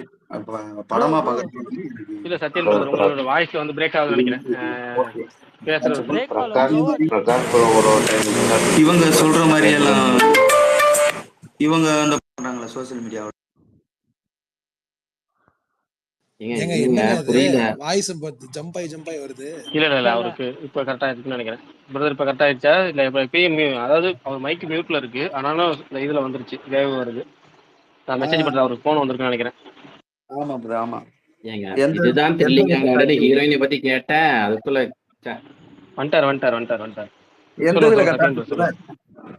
ஹீரோயினை பத்தி சொல்லுங்கன்னு ஒருத்தர் கேட்டாரு. ஹீரோயினை பத்தி ஒரு வார்த்தை கூட சொல்லலையே, சொல்லுங்கிற. யார பத்தி? அவமானம், பலத்த அவமானம். சுகன் வந்து ரொம்ப மனசு நோய். ஏப்பா 2 தடவை ஹீரோயின் சொல்லியாச்சு, இதுக்கப்புறமும் யார பத்தி அப்படி ருக்மணி வசத்துன்னு ஒரு ஹீரோயின் இருந்தாங்கல்ல படத்துல, அவங்கதான். அவங்கள எப்படி சொல்றது, நல்லா இருந்துச்சு. அன்எக்ஸ்பெக்டடா ஒண்ணு இருந்துச்சு, அதை ஏத்துக்கிற முடியல. அதான் கமர்ஷியல் எலமெண்ட்டுக்காக சில விஷயங்கள் பண்ணிட்டாங்க. அது மக்களுக்கு எப்படி இருந்தல. ஹீரோயின் நல்லா அமுல் பேபி மாதிரி, நம்ம பொன்னியின் செல்வன்ல நம்ம பிளாஸ்பேக்ல வரும்ல சாரா மாதிரி, நல்லா பால் பாப்பா மாதிரி நல்லா அழகா இருந்துச்சு. மற்றபடி கேரக்டர் ஸ்பாயில் பண்ணிட்டாங்க. அண்ணனும் வலைபேச்சு ஃபாலோ பண்றது இல்ல போல, அதனாலதான் சர்ப்ரைஸா இருந்தது. இல்ல உண்மையிலே அந்த விஷயம் எனக்கும் சர்ப்ரைஸா இருந்துச்சு. Thank God. எந்த சர்ப்ரைஸா இருந்துச்சு உங்களுக்கு? ருக்மிணி கேரக்டரைசேஷன் இருக்குல்ல, அந்த கேரக்டரைசேஷன் வந்து ஒரு 10 நாளைக்கு முன்னாடி ஒரு நியூஸ் வந்துச்சு. ஆனா வலைபேச்சு சொல்லியிருக்காங்கன்னு சொல்லி இப்ப அவர் பேர் என்ன மாவீரன் சொல்லி தான் இப்ப நமக்கு தெரியுது. 10 நாளைக்கு முன்னாடி சொல்லிட்டாங்களாங்கிறது தெரியல வேற. 10 நாளைக்கு முன்னாடி வந்துச்சு, சரி நியூஸ் அது போயிட்டே இருந்துச்சு ஃப்ளோவில். அதை பத்தி தெரிஞ்சனாலும் எங்களுக்குலாம் அது பெரிய சர்ப்ரைஸா தெரியல. உங்களுக்கு வந்து சர்ப்ரைஸா தெரிஞ்சிச்சு. சொல்லியிருந்தோம், எல்லாம் மறந்துட்டீங்க போல. இல்ல புரியல. அப்ப நானும் கமலும் காது வலிக்க கத்துனது தப்பா? இல்லங்க, அது நம்ம இல்ல. எனக்கு 10 நாளைக்கு முன்னாடி தெரியும். அது சுகன்ட்ட வந்து சர்ப்ரைஸ் மட்டும் சொல்லி வச்சுருந்தேன். நீங்க ஒட்டுமொத்தம் உடச்சிட்டீங்க பொழுது தனியா. பரவாயில்ல, ஒன்றும் பிரச்சனை இல்லை. பரணிக்கு அது வந்து சர்ப்ரைஸாவே இருந்திருக்கு. அது வரைக்கும் சந்தோஷம் தான், போயிட்டு போகுது. சரி, மற்றவங்க சொல்லுங்க, படம் எப்படி இருந்துச்சு உங்களுக்கு அப்படிங்கிறத யார்கிட்ட இருந்து ஆரம்பிக்கலாம்? சுகுமார் ப்ரோ, நீங்க காந்தாரா பார்த்துட்டாரா? நேற்று நைட்டு ஸ்பேஷல் அவர்கிட்ட இருந்து அப்படியே ஆரம்பிப்போம். சுகுமார் ப்ரோ, அப்படியே பரணி, விஷால், சுகன் எப்படிதான் வந்து இந்த சத்யராஜ் அவர் படத்தை கேட்பான், எப்படிதான் தாங்கிட்டாங்க என்னையும் அப்படின்னு. சுகன் மெசேஜ் பண்ணி மனசு வலிக்குதுன்னா அதெல்லாம் படமா பாருப்பான்ட்டு இல்ல இது ஓகே சத்யம் நான் சொல்லிடுறேன் பாருங்க. எனக்கு காந்தாரா எப்படி இருந்ததுன்னு நான் போய் உக்காந்தேன். எனக்கு ஃபர்ஸ்ட் ஹாஃப் வந்துட்டு என்னடா இது வசனமே புரியலன்ற மாதிரி தான். எனக்கு ஃபர்ஸ்ட் வந்து வாய்ஸ் சரியா கேட்கல. மேபி அது எனக்கு எங்க தியேட்டர்ல வந்து அப்படி மிக்சிங், அது ஸ்டார்டிங்ல வந்து அவங்க பின்னாடி வாய்ஸ் ஓவர்ல, ஏன்னா அது பிஜிஎம் வந்துட்டு கொஞ்சம் டாமினேட் பண்ணிருச்சு. அது சரியா கேட்கல எனக்கு. அது வந்து எனக்கு கொஞ்சம் அது இதுவா தெரிஞ்சது, என்னடா இது அப்படின்னு. ஆனா அதுக்கப்புறம் கதைக்குள்ள போனாங்க. ஸ்டார்டிங் ஒரு 20 நிமிஷம் நல்லா இருந்தது. அதுக்கப்புறம் வந்து இந்த காமெடி எனக்கு சுத்தமா ஒர்க் ஆகல. மேபி அது நேட்டிவ் லாங்குவேஜ்ல பார்த்தா அது ஒர்க் ஆயிருக்குமோ என்னமோ, நம்மளுக்கு ஒர்க் ஆகல. அதுக்கப்புறம் அந்த டுவர்ட்ஸ் இன்டர்மிஷன் சீன் தான் வந்துட்டு அந்த படத்தை திரும்பி வந்து ஒரு எலிவேட் பண்ணி நிக்க வச்சுச்சு. செகண்ட் ஹாஃப் எனக்கு பிடிச்சது, சுமார் ப்ரோ பெருசா ஒரு போர் நிமிஷம் அடிக்கல. சுமார் ப்ரோ ஒரு நிமிஷம். உங்க ஸ்பீக்கர்ல சவுண்ட் வருதா பின்னாடி? ஆமா, நீங்க பண்ணதுக்கு தான் வருது. பேக்ரவுண்ட் ஆளுங்க பேசிட்டு போதா? இருக்காங்க. சூப்பர் ஆளு பேசுறேன். அதுதான் ப்ரோ, இது எனக்கு வந்து செகண்ட் ஹாஃப்ல ஒரு அப்படி இதுவாக தான் போச்சு. போர் அடிக்காம போச்சு செகண்ட் ஹாஃப். ஆனால் கிளைமேக்ஸ் வந்துட்டு அந்த கடைசி ஒரு 20 ஒரு 30 நிமிஷம் எனக்கு வந்து நல்லா நல்ல ஒரு ஒரு எப்படி சொல்றது தியேட்ரிக்கல் எக்ஸ்பீரியன்ஸ், கொஞ்சம் நல்ல மாஸ் தியேட்ரிக்கல் மூமெண்ட்லாம் கொடுத்துருந்தாங்க. அது அந்த மாதிரி கான்செப்ட், அந்த மாதிரி படங்கள் லைக் பண்றவங்களுக்கு கண்டிப்பா இந்த படம் வந்துட்டு டார்கெட்டா ஒரு ஒரு குறிப்பிட்ட இது பண்றாங்களா அவங்களுக்குலாம் வந்து பயங்கரமா இருக்கும். மேக்கிங், விஷுவல், இதெல்லாமே வந்துட்டு ஆக்டிங், ரிஷப் செட்டியோட ஆக்டிங்லாம் வந்துட்டு அதுவும் குறிப்பா செகண்ட் ஹாஃப்ல பயங்கரமா இருந்தது. அவர் சொன்ன மாதிரி வந்து சத்யன் ப்ரோ சொன்ன மாதிரி பார்ட் 1ல இருந்த அந்த ஒரிஜினாலிட்டி பார்ட் 2ல இல்லை. இது வந்து பேன் இந்தியாக்காக வந்து அவங்க வந்து நிறைய விஷயங்கள் வந்துட்டு ஆட் பண்ணியிருக்காங்க. பட் ஆனால் ஓகே, பெருசா டிசப்பாயின்ட் பண்ணல மோஸ்ட்லி. எனக்கு நம்மளுக்கு முடிச்சுட்டு ஒரு படம் வந்துட்டு ஃபர்ஸ்ட் ஹாஃப் நல்லா இருந்துட்டு செகண்ட் ஹாஃப் நல்லா இல்லைன்னா முடிச்சுட்டு வெளியே வரும்போது ஏமாற்றமோட வருவோம். ஆனால் இந்த படம் வந்துட்டு ஃபர்ஸ்ட் ஹாஃப் வந்து இதுவாக இருந்தாலுமே ஆவரேஜா இருந்தாலுமே செகண்ட் ஹாஃப் நம்மளுக்கு முடியும் போது ஒரு சாட்டிஸ்ஃபை ஃபீல் கொடுத்து வெளியே வரனால நம்மளுக்கு அந்த அந்த வெளியே வர அந்த இதுதான் நம்மளால எடுத்துட்டு வர முடிஞ்சது. உண்மையாவே எனக்கு வந்துட்டு நல்ல தியேட்டரிக்கல் எக்ஸ்பீரியன்ஸ். அவ்வளவுதான். இட்லி கடை இட்லி கடை என்ன சொல்ற யாரோ சிம்பிள் பா. இட்லி கடை ரொம்ப சிம்பிளான ஸ்டோரி. நான் ஃபர்ஸ்ட் ஹாஃப்ல வந்து அப்படியே ஒரு பிளெயினா அப்படியே ஒரு ஒரு நார்மலான வந்து ஒரு இதுவும் இல்லாம அப்படியே போச்சு. டுவர்ட்ஸ் அந்த இன்டர்மிஷனுக்கு முன்னாடி அந்த தனுஷ் வந்துட்டு அவங்க அவங்க அப்பா பண்றது பண்ணணும்னு நினைக்கிற அந்த விஷயங்கள்லாம் வந்துட்டு நல்லா கொஞ்சம் எமோஷனல் நல்லா கனெக்ட் ஆச்சு. இன்டர்மிஷன் அந்த சீன் வந்துட்டு எனக்கு வந்து அது கொஞ்சம் பெருசா அது எலிவேஷன் மாதிரி தெரியல. பட் ஆனால் செகண்ட் ஹாஃப் வந்துட்டு ஒரு சில சீன்ஸ்லாம் இருக்கு செகண்ட் ஹாஃப்ல. மெயினா பார்த்திபனோட அந்த ஒரு சீன் வந்து எனக்கு ரொம்ப பிடிச்சிருந்தது. அந்த ஒரு சீனுமே எனக்கு ரொம்ப இம்பாக்ட் பண்ணுச்சு. ஓவராலா எனக்கு இட்லி கடை வந்துட்டு ஒரு ஃபேமிலியா வந்து கண்டிப்பா இது நார்மலா செலிப்ரேட் பண்ணி தனுஷ்க்கு வந்து ஃபேன் மூமெண்ட் பயங்கரமான அந்த இந்த மூமெண்ட்லாம் அப்படிலாம் வைக்காம ஒரு பாட்டோட அந்த பாட்டு எல்லாமே நல்லா கேட்கறதுக்கு நல்லா இருந்தது. விஷுவல்ல பாட்டோட ஒரு எப்படி சொல்றது ஒரு நல்ல ஒரு ஃபீல் முடிச்சுட்டு வரும்போது ஒரு சாட்டிஸ்ஃபை ஃபீலிங் தான் இதுக்குமே இட்லி கடைக்குமே. நான் ரொம்ப எப்படி சொல்றது இந்த மாதிரி வந்து கமர்ஷியல் மூவிக்கு நானுமே லாஜிக்லாம் பெருசா நோட் பண்ண மாட்டேன். அவர் சத்யன் ப்ரோ சொன்ன நிறைய விஷயங்கள் இருக்கு. பட் ஆனால் இது கமர்ஷியல் தான். இதுக்கு ஓப்பனாவே ஒரு கற்பனை கதை அப்படின்ற மாதிரியே சொல்லிட்டாங்க. இன்னும் கொஞ்சம் நிறைய விஷயங்கள் வந்து இதுல வந்து ஆட் பண்ணிருக்கலாம். பட் ஆனா வந்து அவர் ரொம்ப சிம்பிளா கொண்டு போகணும், ரொம்ப ஒரு இதுவா கொண்டு போகணும் அப்படின்ற மாதிரி தான் படம் எடுத்திருக்காரு. அவங்க இதுக்கு முன்னாடி அவர் என்ன சொன்னாரோ, நான் என்ன எக்ஸ்பெக்ட் பண்ணி போனோம் அது அந்த படத்துல இருந்தது. எனக்கு வந்து பிடிச்சது அவ்வளவுதான். அதுக்கு மேல நானுமே எக்ஸ்பெக்ட் பண்ணல. இது வந்துட்டு இந்த ஒரு இதுல இருக்கும், மீட்டர்ல இருக்கும். அந்த மீட்டருக்கு போனதுக்கு கொடுத்துட்டாரு. ஆக்சுவலா அந்த டைட்டில் வந்து எல்லாரோட எதிர்பார்ப்பை கம்மி பண்ணி வச்சிருந்துச்சுன்னு தான் சொல்லணும். கொஞ்சம் வேற மாதிரி ஒரு கமர்ஷியலான டைட்டில் வச்சிருந்தா பூராமே ஒரு எதிர்பார்ப்புல போய் பல்ப் வாங்கியிருப்போம். டைட்டில் வந்து ரொம்ப எப்படி சொல்றது, இதெல்லாம் ஒரு டைட்டில்ன்ற மாதிரி ஒரு டைட்டில் வச்சு இல்ல டைட்டிலே சிம்பிள்ல இட்லி கடை அவ்வளவுதான். படமா அந்த மாதிரிதான் சிம்பிளான படம். இது வந்து ரொம்ப சிம்பிள் மீட்டர்ல அவருமே சொல்லிட்டாரு. நான் ரொம்ப அவருமே இந்த படத்துல வந்து நாங்க இப்படி பண்ணிருக்கோம் அப்படி பண்ணிருக்கோம் புதுசா எதுவுமே சொல்லல. என் வாழ்க்கையில நான் பார்த்ததை வச்சு நான் எடுத்திருக்கேன். ரொம்ப சிம்பிளான பிளாட் அப்படின்னு சொல்லிட்டாரு.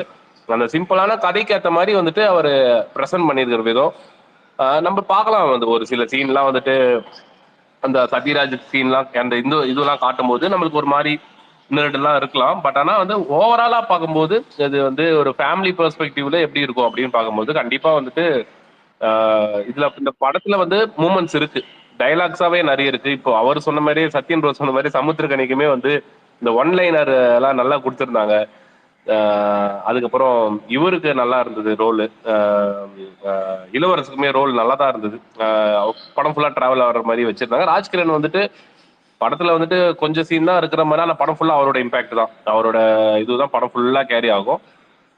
தனுஷ் உண்மையாவே வந்து அவர் எந்த ரோல் கொடுத்தாலுமே அவர் பண்ணிடுவாரு, அது நம்ம எல்லாருக்குமே தெரியும். இந்த படத்துலயுமே அவர் ரொம்ப பெருசா எஃபர்ட் போடல, அவரோட நீட்டான பர்ஃபார்மன்ஸ், அந்த பர்ஃபார்மன்ஸ்க்குள்ள நம்மளுக்கு கொண்டு போயிட்டாரு, அவ்வளவுதான்.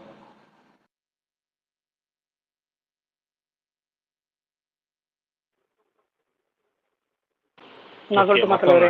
சொல்லுங்க. சொல்லுங்க. ப்ரோ எனக்கு 2 படமே நான் பார்த்துட்டேன். நேற்று ப்ரீமியர்ல இருந்ததுனால தான் இட்லி கடை பற்றி சொல்ல வரல. ஸோ இட்லி கடையிலேருந்தே ஆரம்பிக்கிறேன்.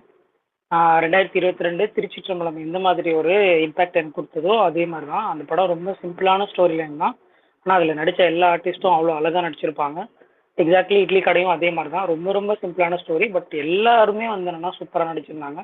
எல்லாருக்குமே ஏதோ ஒரு இடத்துல அவங்கவுங்க கேரக்டர் ஸ்கோர் பண்ணுற மாதிரியான ஒரு எலமெண்ட்டை தனுஷ் வச்சிருப்பாரு. சூப்பரான ஒரு ரைட்டிங்காக இருந்தது. எல்லாருக்கான ஒரு கேரக்டர் ஆர்க்குன்றது ரொம்ப சிம்பிளான ஸ்டோரி லைன், அவ்வளோ ஃபீல் குட்டாக அழகாக எடுத்துகிட்டு போய் முடிச்சதாக இருக்கட்டும். படமே வந்து ஒரு ஹார்ட் வார்மிங்காக நான் ஃபீல் பண்ணேன். நிறைய நல்ல நல்ல சீன்ஸ் இருக்குது.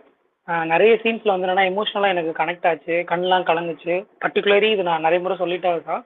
எனக்கு அந்த ஏன் பாட்டம் சாங் வர்றப்போ பார்த்தீங்க அப்படின்னா அந்த ஹோல் சீக்வன்ஸே எனக்கு அவ்வளோ ரொம்ப பிடிச்சிருந்தது. அதை டிசைன் பண்ண விதமும் ரொம்ப நல்லா இருந்தது. அந்த எமோஷனல் கட் வந்து என்னன்னா ரொம்பவே பிடிச்சிருந்தது. இன்டர்வலுக்கு முன்னாடி வர ஒரு சீன். ஸோ அந்த மாதிரி படம் ஃபுல்லாகவே வந்து என்னன்னா எனக்கு நிறைய விஷயங்கள் வந்து கனெக்ட் ஆச்சு. நான் ரொம்ப சர்ப்ரைஸாக எதிர்பார்த்த விஷயம் என்னன்னா இப்போ ஒரு ஃபீல் குட்டான படத்தில் ஒரு சின்ன ஹாரர் டச் வச்சதுமே பார்த்தீங்க அப்படின்னா சர்ப்ரைஸாக இருந்தது. ரொம்ப புதுசாக நல்லா இருந்தது. ஸோ அந்த மாதிரி படம் ஃபுல்லாக எல்லாருமே வந்து என்னன்னா அவங்கவுங்க ரோலை பர்ஃபெக்டாக பண்ணியிருந்தாங்க. நிறைய சொல்லலாம் அந்த படத்தை பற்றி. பட் எல்லாருமே பேசணும் அப்படின்றதுக்காக எனக்கு ரொம்ப பிடிச்ச படம், ஹார்ட் வார்மிங்காக இருந்த படம் இந்த படம். ஸோ இட்லி கடை டைம் இருந்தால் எல்லாருமே பாருங்கள். எதையுமே எதிர்பார்க்காம நம்ம வாழ்க்கையில் இதுக்கு முன்னாடி நடந்த எல்லார் வாழ்க்கையிலுமே நடந்த இல்லை நடந்துட்டு இருக்க இந்த மாதிரி சம்பவங்களை பேஸ் பண்ணி தான் படமே இருக்கும். அந்த எமோஷன் தான் படத்துக்கான எமோஷனாகவே இருக்கும். ஸோ அந்த மாதிரி சிம்பிளான ஒரு படமாக பாருங்கள், டெஃபினட்டாக எல்லாருக்குமே ஒர்க் ஆகும். தென் காந்தாரா பொறுத்த வரைக்கும் நான் ரொம்ப ஈகராக எதிர்பார்த்துட்டு இருந்த ஒரு படம். எப்படி வந்தோன்னா ஃபுல்லாக பண்ணி எடுத்துகிட்டு வர போகிறாங்க. ஏன்னா பெருசாக ப்ரொமோஷனும் இல்லை, கிரவுண்ட் ரியாலிட்டிலையும் பெருசாக எக்ஸ்பெக்டேஷன் இல்லையே, எப்படி போக போகுதுன்னு தெரியலன்னு நினச்சிட்டு இருந்தேன். பட் ஆனால் அந்த ஒரு ஷோ வந்து என்னன்னா கம்ப்ளீட்டாக வேர்ட் ஆஃப் மவுத்தே மாற்றிருச்சு. விஷுவல் ட்ரீட் இந்த படம் டெஃபினட்டாக நல்ல குவாலிட்டியான ஒரு விஷுவல் உள்ள தேட்டரில் இல்லை சவுண்ட் குவாலிட்டி உள்ள தேட்டரில் பார்த்தீங்க அப்படின்னா இது டெஃபினட்டாக உங்களுக்கு ஒரு பயங்கரமான தேட்டரிக்கல் எக்ஸ்பீரியன்ஸாக இருக்கும். ஃபர்ஸ்ட் ஹாஃப் வந்து என்னன்னா என்னை பொறுத்த வரைக்கும் ஒரு டீசெண்டான ஒரு குட் ஃபர்ஸ்ட் ஹாஃப் அந்த மாதிரி ரேஞ்சில் தான் இருக்கும். பயங்கரமான ஃபர்ஸ்ட் ஹாஃப் கிடையாது. ஆனால் படத்தோட மேஜரே வந்து என்னன்னா செகண்ட் ஹாஃப் தான். செகண்ட் ஹாஃப் தான் அவங்க ஃபுல்லாகவே வந்து என்னன்னா எங்கேஜாக கொடுத்துருந்தாங்க என்னை பொறுத்த வரைக்கும். செகண்ட் ஹாஃப் ஆரம்பிச்சு ஒரு 10-15 நிமிஷத்துலேருந்தே பார்த்தீங்க அப்படின்னா படம் டுவர்ட்ஸ் எண்டு முடிகிற வரைக்குமே எந்த இடத்துலையுமே எனக்கு சுத்தம் கூட வந்து என்னன்னா டவுன் ஆகவே இல்லை. படம் பயங்கரமான ஒரு பீக்கில் போயிட்டு இருந்த மாதிரி. அந்த படத்துலையுமே பார்த்தீங்கன்னா நான் எதிர்பார்த்த ஒரு எமோஷன்ன்றது எனக்கு கனெக்ட் ஆச்சு. அது நல்லா இருந்தது. அவ்வளோ எஃபோர்ட் போட்டிருக்காங்க. ப்ரொடக்ஷன் வேல்யூவாக பார்த்தீங்க அப்படின்னா இதெல்லாம் எப்படா பண்ணியிருப்பாங்கன்னு வந்து என்னன்னா நினச்சே பார்க்க முடியல. பண்ணிட்டு இருக்கப்பவே நமக்கு தோணுது என்ன இந்த மனுஷன் இப்படி வேலை பார்த்துருக்காப்புல. ஏன்னா அவர் தான் ரைட்டரு, அவர் தான் டைரக்டரு, அவர் தான் எல்லா விஷயங்களுமே பார்க்கணும், அவரே நடிக்கணும், பெர்ஃபார்மன்ஸும் பண்ணணும். அப்படின்றப்ப அது ரொம்ப கஷ்டம். ஆனால் அது வந்து என்னன்னா அவ்வளோ அழகாக பண்ணியிருக்காரு. அதுக்கு பின்னாடி எவ்வளோ எஃபோர்ட் போட்டிருப்பாருன்றது நினச்சி பார்த்தாலே ஒரு மாதிரி பிரமிப்பாக இருக்குது. அவர் மட்டும் இல்லை, எல்லா கேரக்டர்ஸுமே சரி.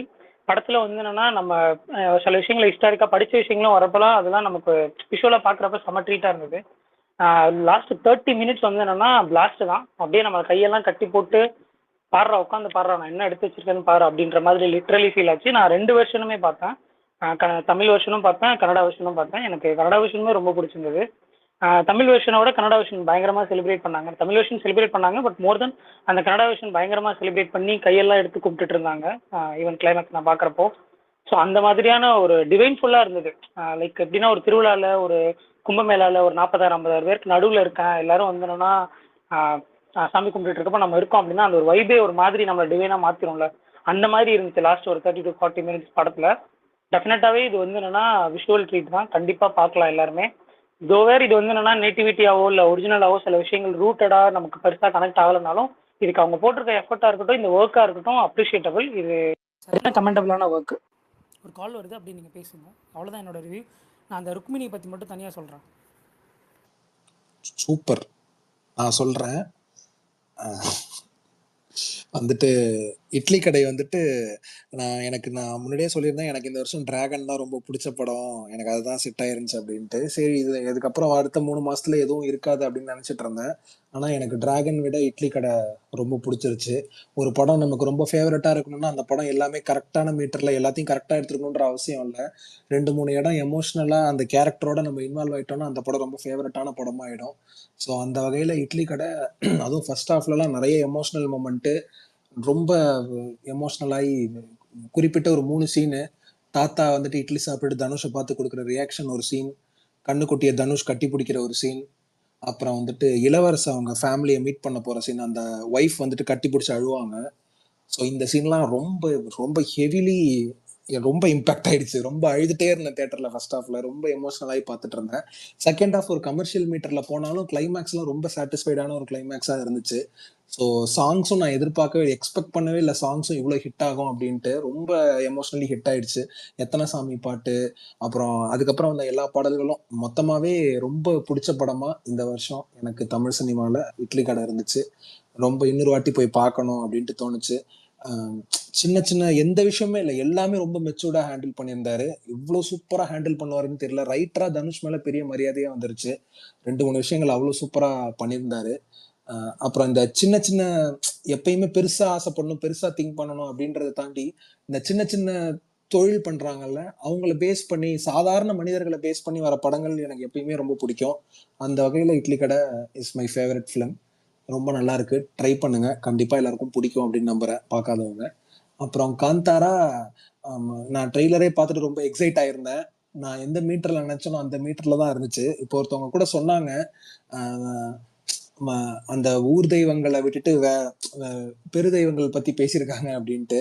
எனக்கு அப்படி தோணல. அவங்க ஃபுல்லாவே அந்த ஊர்ல இருக்கக்கூடிய அந்த தெய்வத்தை பத்தி தான் ஃபுல்லா கான்சென்ட்ரேட் பண்ணியிருக்காங்க. பட் ஆனா அதை சுத்தி கதை வந்துட்டு கொஞ்சம் சிவன் அப்படி இப்படின்னு டிராவல் ஆகுதே தவிர மொத்தமா மெயினா காந்தாரா 1ல எதை பத்தி பேசியிருந்தாங்களோ அதை பத்தி தான் இதுலயும் பேசியிருந்தாங்க.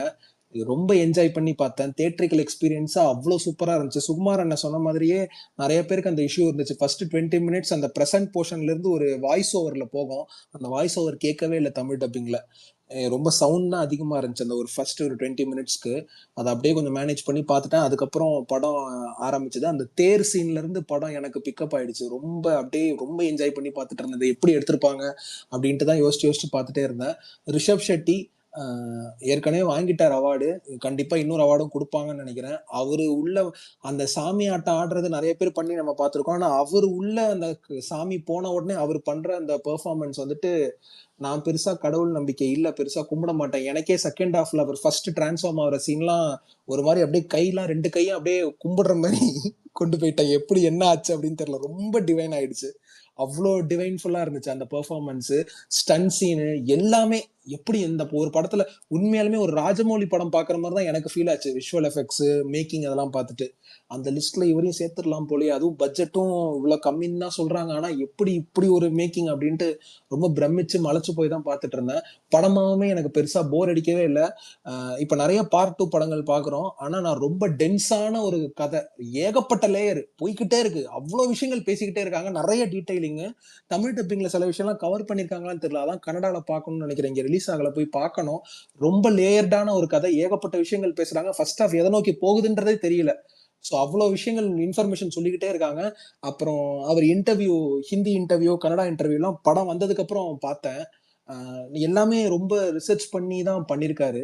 ரொம்ப நிறைய விஷயங்கள் அவர் கேள்விப்பட்டது, இந்த ஃபேண்டசி மேட்டர்லாம் நிறைய இருந்திருந்தாலும் நிறைய அவர் கேள்விப்பட்ட கதைகளை வச்சுதான் அவர் சுத்தி எடுத்திருக்காரு. அதனால ரொம்ப என்ஜாயபிளா தான் இருந்துச்சு. அதுவும் இந்த புலி விஎஃப்எக்ஸ்லாம் நான் எக்ஸ்பெக்ட் பண்ணவே இல்லை. இவ்வளோ சூப்பரா அந்த புலியை காட்டுவாங்க. அந்த புலிக்கு ஒரு கனெக்ட், இன்டர்வல் பிளாக்கு, அப்புறம் செகண்ட் ஹாஃப்ல வர ஃபைட், 5 ஸ்டண்ட் மாஸ்டர்ஸ் நினைக்கிறேன். எல்லாருமே எக்ஸ்ட்ராடரியான ஒர்க்கு. கடைசியில காந்தாரா 1லயுமே கடைசியில பெரிய இம்பாக்ட், இந்த படத்துலயுமே கடைசி 20 மினிட்ஸ் அது வந்துட்டு அவர் அந்த ஒரு வேஷம் ஒரு மாறுவாரு. ஒரு ஏற்கனவே சாமி வந்து ஒண்ணு மாறுவாரு, அதெல்லாம் பிச்சு விட்டுட்டாரு. அடுத்த பார்ட் வரும் போல தெரியல. ஆனா இவ்வளவு ரேம்பேஜா, ஏன்னா நேத்து ப்ரீமியர் ஷோ தான் போனேன். மதுரையில ஹவுஸ்ஃபுல் ப்ரீமியர், ஃபேமிலி ஆடியன்ஸ் ஃபுல்லா, பசங்க கம்மி, ஃபேமிலி ஆடியன்ஸ் தான் அதிகம். எல்லாரும் கொண்டாடி தள்ளிட்டாங்க. Special mention மணிகண்டனுக்கு. எனக்கு தெரியும் மணிகண்டன் தான் டப் பண்ணிருக்காரு அப்படின்ட்டு. பட் ஆனா என் ஃப்ரெண்ட்ஸுக்கு எல்லாம் தெரியாது, யாராலையும் கெஸ் பண்ணவும் முடியல. அந்த கேரக்டருக்கு ஏத்த மாதிரி டப் பண்ணியிருந்தாரு. தொண்டெல்லாம் என்ன ஆயிருக்கும்னு தெரியல, தலைவனுக்கு கிழிஞ்சிருக்கும்னு நினைக்கிறேன். அந்த அளவுக்கு ரொம்ப பேஸா சூப்பரான ஒரு ஒர்க் தமிழ் டப்பிங்ல மணிகண்டன் கிட்ட இருந்து. 2-3 பேர் டப்பிங்குமே ரொம்ப நல்லா பண்ணியிருந்தாங்க. ருக்மணி வசந்த் அது முன்னாடியே தெரிஞ்சதுனால அது ஒரு பெரிய சர்ப்ரைஸா இல்லைனாலும் அவங்க ஒரு மாதிரி பார்க்க ரொம்ப அழகா இருந்தாங்க இந்த படத்துல. அவங்கள சூப்பரா காட்டியிருந்தாங்க. அவங்க அந்த இன்ட்ரோ சீன் ரொம்ப பிடிச்சது. அவங்க 2 பேரும் மீட் பண்ணிக்கிற அந்த சீன் வந்து எனக்கு ஒரு மாதிரி ரொம்ப கவித்துவமா சூப்பரா இருந்துச்சு. அந்த சீனு ரொம்ப என்ஜாய் பண்ணேன். மொத்தமாவே அந்த படமும் இன்னொரு வாட்டி தியேட்டர்ல பார்க்கணும் அப்படின்ட்டு ஆசைப்படுறேன். பட் இந்த 2 படத்தை சும்மா கம்பேர் பண்ணணும் இல்லை, இது 2னா எனக்கு இட்லி கடை ரொம்ப ஃபேவரட்டா இருந்துச்சு. தேங்க்யூ. ரொம்ப பேஸ்ட்னு நினைக்கிறேன், சாரி. சாரி, ஒரு ஃபோன் வந்ததுனால அது மட்டும் சொல்ல சொல்லுங்க ஐயா. மாட்டேன். இது மட்டும் சொல்லிக்கிறேன் ப்ரோ, ஷார்ட் அண்ட் ஸ்வீட்டா சொல்லிக்கிறேன். சொல்லவா? சொல்லுங்க தலைவா, சொல்லுங்க தலைவா. சொல்றேங்கிறீங்களே, சொல்ல மாட்டீங்களே, சரி சொல்லுங்க. சரி. ஸ்டன் சீக்வன்ஸை பொறுத்த வரைக்கும் பயங்கரமான ஒர்க் தலைவா. கொரியோகிராஃபி வந்து என்னன்னா சும்மா ஏனோ தானே இல்லாமல் அதுக்கு அவங்க மேக்கெட் எஃபர்ட் வந்துருந்தா பார்க்கறதுக்கே அவ்வளோ சூப்பராக இருந்தது. அப்புறம் அந்த படத்தில் வந்து என்னன்னா ஒரே ஒரு கேரக்டர் மட்டும் ரிஷப்க்கு வந்து என்னன்னா தெரிஞ்சிட்டு இருக்க மாதிரியே வரும் த்ரூ அவுட்டாக படம் ஃபுல்லாக. அந்த கேரக்டர் யாராவது நீங்கள் பார்த்தவங்க யார் பண்ணியிருப்பாங்கன்னு கெஸ் பண்ணீங்கன்னா என்கிட்ட சொல்லுங்கள். நான் ஒருத்தரை கெஸ் பண்ணேன், இவர் தான் பண்ணியிருப்பாருன்னு. எனக்கு அவராக தான் தோணுச்சு, இவர் தான் பண்ணியிருப்பார் கண்டிப்பாக அப்படின்னு. பட் நீங்கள் யாராவது பார்த்தீங்கன்னா சொல்லுங்கள். நான் நினைக்கிற ஆள் தான் நீங்களும் சொல்கிறீங்களான்னு தெரிஞ்சுக்கிறேன். 3வது எனக்கு ரொம்ப பிடிச்ச ருக்மிணி. நான் நான் இந்த சர்ப்ரைஸ் முன்னாடியே சொல்லலைன்னா எனக்குமே இது உண்மையிலேயே ரொம்ப சர்ப்ரைசிங்காக இருந்திருக்கும். ஏன்னா எனக்கு படம் முழுக்க வந்து என்னன்னா அவங்களுக்கான ஒரு இம்பார்ட்டன்ஸே இல்லையே, என்ன த்ரோ அவுட்டாக ஒரு மாதிரி போயிட்டு இருக்கேன்னு நினச்சேன். பட் ஆனால் அதுக்கப்புறம் அவங்களுக்கு வந்த ஒரு அந்த கேரக்டரைசேஷன் வந்து என்னன்னா நிஜமாவே சூப்பராக இருந்தது. அழகு இருக்க இடத்துல ஆபத்து இருக்குன்னு சொல்லுவாங்களா, அந்த மாதிரி ரொம்பவே வந்து என்னன்னா நல்லா பண்ணியிருந்தாங்க. எண்டு மட்டும் தான் வந்து என்னன்னா வேதனையாக இருந்தாலும் வேதனையாக தான் இருக்குது அப்படின்ற மோடில் தான் இருந்துச்சு. பட் ஆனால் ஆப்வியஸ்லி இந்த மாதிரி படத்துக்கு அந்த மாதிரி ஒரு சீக்வன்ஸ் வரப்போ அப்படி தான் ஒரு எண்டு இருக்கணும். பட் ஓவரால் அவங்களோட ரோல் வந்து என்னன்னா கமெண்டபுளாக இருந்தது. எல்லாரும் அவங்கள அப்ரிஷியேட் பண்ணுறது பார்க்கறதுக்கு ரொம்ப சந்தோஷமாக இருந்தது. ஓகே, இந்த மாதிரி ரோல் பண்ணியிருந்தாலும் எல்லாரும் அதை பாராட்டுறாங்க, அப்ரிஷியேட் பண்ணுறாங்கன்றப்போ ஒரு ஆக்ட்ரஸ்க்கு அதுதானே தேவை, பெட்டரில். ஸோ இதுதான் என்னோட கருத்து. எல்லாருமே சூப்பரா பேசுறீங்க. நம்மளுக்கு தான் திக்கி திக்கி வருதான்னு ஒரு டவுட் ஆயிடுது. எல்லாம் பயங்கர ப்ரொஃபஷனலா பேசுறீங்க. அடுக்கு அடிக்கு தள்ளிடுறீங்க தரமா எல்லாருமே. நீங்களும் செமையா தான் உங்க bro ஸ்டைல் பேசுறீங்க. தனியா இருக்கு, உங்க ஸ்டைல் தனியா இல்ல இருக்கு. ஆமா, நீங்களும் சூப்பரா தான் பேசுறேன். இல்ல இது வந்து எக்ஸ்பீரியன்ஸ் தான். அதை சொல்லுவாங்கல்ல, சித்திரமும் கைப்பழக்கம் செந்தமிழும் நாப்பழக்கம்ங்கிற மாதிரி. நம்ம ஸ்பேஸ் ஆரம்பிச்சப்ப பரணி வந்து எனக்குலாம் நான் எப்படின்னா ஸ்பேஸ்லாம் பேச தெரியாது, நான் வந்து அப்படின்னு அவளை யார்ட்டையும் வந்து நான் மிங்கிள் ஆனதில்லை அப்படின்னு அப்படி பரணி. இது இப்போ கொஞ்ச நேரத்துக்கு கூட வன்மத்தை கக்கினார்ல, அது மாதிரி இப்போ புலவில் வந்துச்சுல வன்மம் கக்கிறது. அது மாதிரி இப்போ வந்து பார்த்தீங்கன்னா எவ்வளோ சூப்பராக பேசுறாரு. அதெல்லாம் போக போக போக வந்துடும். நீங்களும் மாசத்துக்கு ஒரு தடவை படம் வரும்போது தானே வரீங்க. இதே நீங்களும் டெய்லி வாங்க. அதுக்கப்புறம் நீங்க உங்க ஸ்டைலே தனி. அன்னைக்கெல்லாம் நீங்க அடிச்சு நவுத்தலையா, அதெல்லாம் தனி ஸ்டைல் உங்களது. ஆனா மொத்தம் 9 பொறுக்கி சார் சொன்ன மாதிரி அவரு பேசுனதுக்கு ஈக்குவலா உச்சி கொட்டினது தான் ஜாஸ்தி. இல்ல அன்னைக்கு ஏதோ இவரு ரிவ்யூ, எந்த ரிவ்யூனா நம்ம ரொம்ப சிரிச்சிட்டு இருந்தோம், விழுந்து சிரிச்சோமே, எதுக்கு சொல்லிட்டு இருந்தாரு? ஓகே ஓகே, மறக்க மாட்டேன் அன்னைக்கு நானு வாழ்க்கையில மறக்க முடியாத நாள். எப்பா சொல்லுங்க, அடுத்து யாரு? பரணி ப்ரோ, நீங்க தான் ப்ரோ சொல்லணும். இல்ல விஷால் ப்ரோ, சொல்லுங்க. வந்தானா அது நீங்க அந்த ஓன்னு கத்துறது இருக்குல்ல, அது எனக்கு தெரிஞ்சு கர்நாடகத்திலேயே அந்த ஆக்டர்ஸ் பண்ணிருக்க மாட்டாங்க. பிக் பாஸ் மாதிரி அதுக்குன்னு தனி சவுண்டு யாரோ கொடுத்துருப்பாங்கன்னு தோணுது. நீ அந்த ஓன் கத்துறதும் மணிகண்டன் தானே தமிழ்ல? ஓன் கத்துனது எனக்கு அந்த ஒரிஜினல் வாய்ஸ் இருக்குல்ல, அந்த ஒரிஜினல் வாய்ஸ் அந்த சீக்வென்ஸ்லாம் அப்படியே வச்சுக்கிட்டாங்க. அப்படியே வச்சுக்கிட்டாங்க. ஸ்பீச் ஒண்ணும் பண்ணல, அப்படியே வச்சுக்கிட்டாங்க. ஒரிஜினல் வாய்ஸ் அந்த கன்னட சாங்ஸ், அந்த துளியா, அது என்ன லாங்குவேஜ், துளு அதுல வரதெல்லாம் அப்படியே வச்சுட்டாங்க. மணிகண்டனோட யூசுவல் டோன்ல இல்லன்ற அவர் வாய்ஸ் இதுல ஒரு மாதிரி ஒரு பேஸா பேசியிருந்தார்ல. இல்ல அது டப்பிங் நல்லா பேசினாரு. இல்ல அவரே ரிஷப் செட்டியே பேட்டில சொன்னாரு என்னன்னா, அஜித் வாய்ஸ் வந்து இது மிமிக்ரி பண்ணி பார்த்தேன் நாங்க ஒரு இதுல. அதுல பேஸ் வாய்ஸ் சூப்பரா பேசியிருந்தாரு. அதை பேஸ் பண்ணி தான் நாங்க வந்து அவரை சூஸ் பண்ணோம். அதே மாதிரி அவருக்கு இதுக்கு மேலே டப்பிங் யூனியன்ல ஒரு மெம்பரும் கிடையாது. இந்த படத்துக்காக டப்பிங் யூனியன்ல ஒரு கார்டு போட்டு மெம்பர் ஆக்கி இதை பேச வச்சோம் அப்படின்னாரு. ஆனா எனக்கு அந்த தகவல், அந்த பேட்டி பார்த்துட்டோம், அந்த தகவல் தெரியும். ஆனாலும் படம் பார்க்கறப்ப ரொம்ப பர்ஃபெக்டா இருந்துச்சு. ரிஷப் செட்டியோட வாய்ஸுக்கு மேட்ச் ஆகிற மாதிரி சூப்பரா பேசியிருந்தாரு. 2-3 இடம் மட்டும்தான் மணிகண்டன் பேசியிருக்காரு அப்படிங்கிறது தெளிவா தெரியும். தவிர மற்ற எந்த இடத்துலயுமே மணிகண்டன் தான் பேசியிருக்காரு யார்ட்டையும் சொன்னீங்கன்னா யாரும் நம்ப மாட்டாங்க. நமக்கு தெரிஞ்ச விஷயம் தெரிஞ்சு அந்த அளவுக்கு ரொம்ப பர்ஃபெக்டா பேசியிருந்தாரு. இல்ல அது நல்லா இருந்துச்சு. அப்புறம் படத்தை பத்தி நான் என்ன சொல்லல, படத்தை பத்தி சொல்லிடுறேன் சிம்பிளா. நான் ஏற்கனவே காலைல ரிவ்யூல சொன்னதுதான் இப்ப சத்யன் பிரதர் சொன்னார்ல, அதே தான். ஏன்னா ஃபர்ஸ்ட் பார்ட்ல என்ன இருந்துச்சோ அதே டெம்ப்ளேட்டை அப்படியே திரும்ப ரெப்ளிகா அப்படிங்கிற மாதிரி அந்த சேம் டெம்ப்ளேட் சேம் டெம்ப்ளேட்டஸ் காந்தாரா அப்படியே வந்து திரும்ப இதில் கொடுத்துருக்குறாங்க.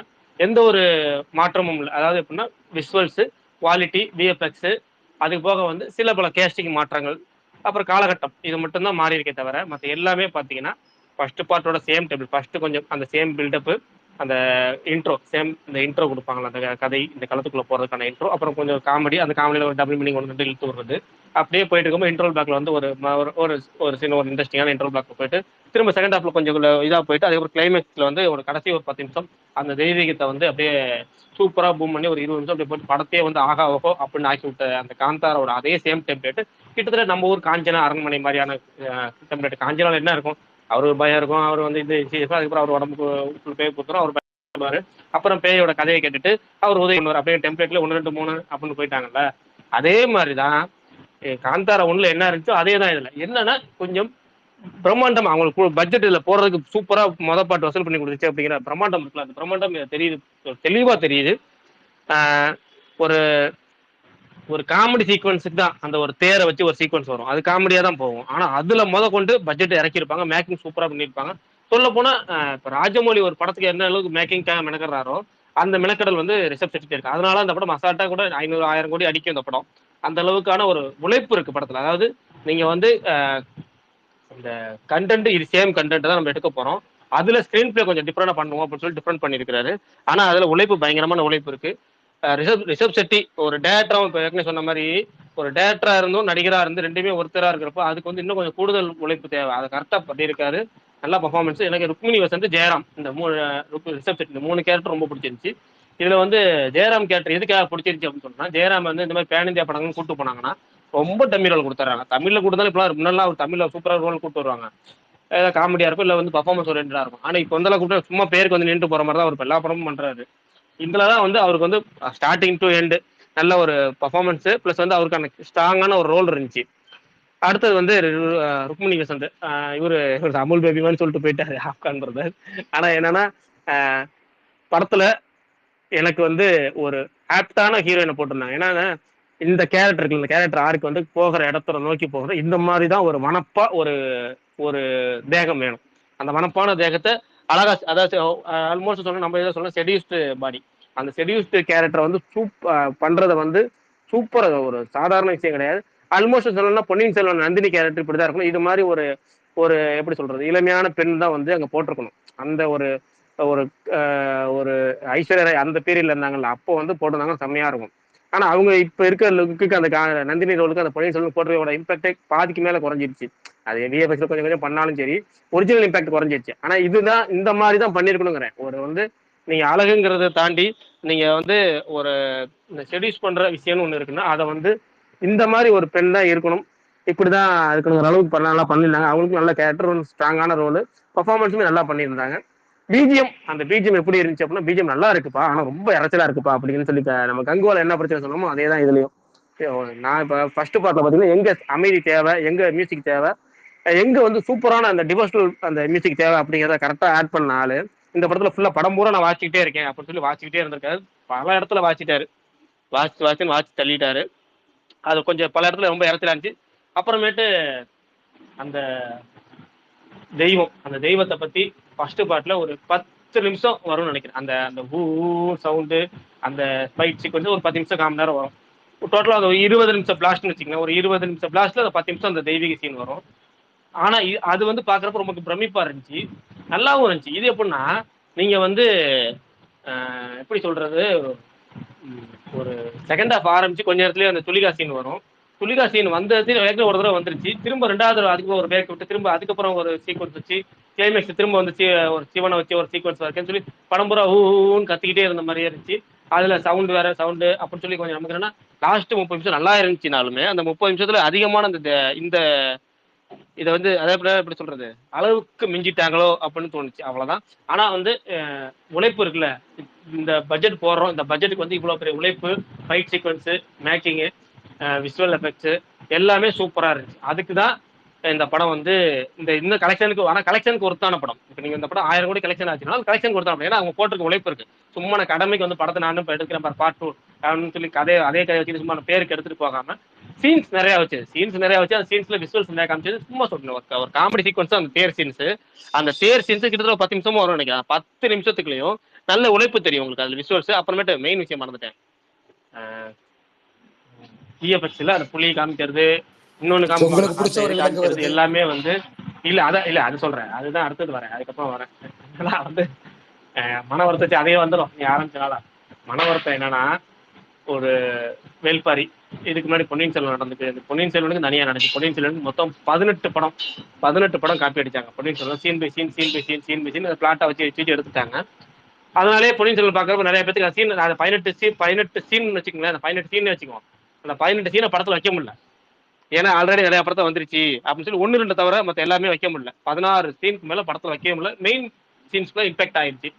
மற்ற படத்துல வச்சு நம்ம படத்துல வைக்க முடியாம பாதகம் ஆயிடுச்சு அந்த படத்துக்கு, பொன்னியின் செல்வனுக்கு. இப்ப வேல்பாரிக்கு பாத்துட்டீங்கன்னா ஆல்ரெடி 2 படத்துல வச்சுட்டாங்க வேல்பாரி சீன்ஸ். இப்ப இது வந்து இன்னைக்கு வந்திருக்க இந்த காந்தாரில் பாத்தீங்கன்னா 2 சீன் மெயின் சீனை வந்து வச்சுட்டாங்க.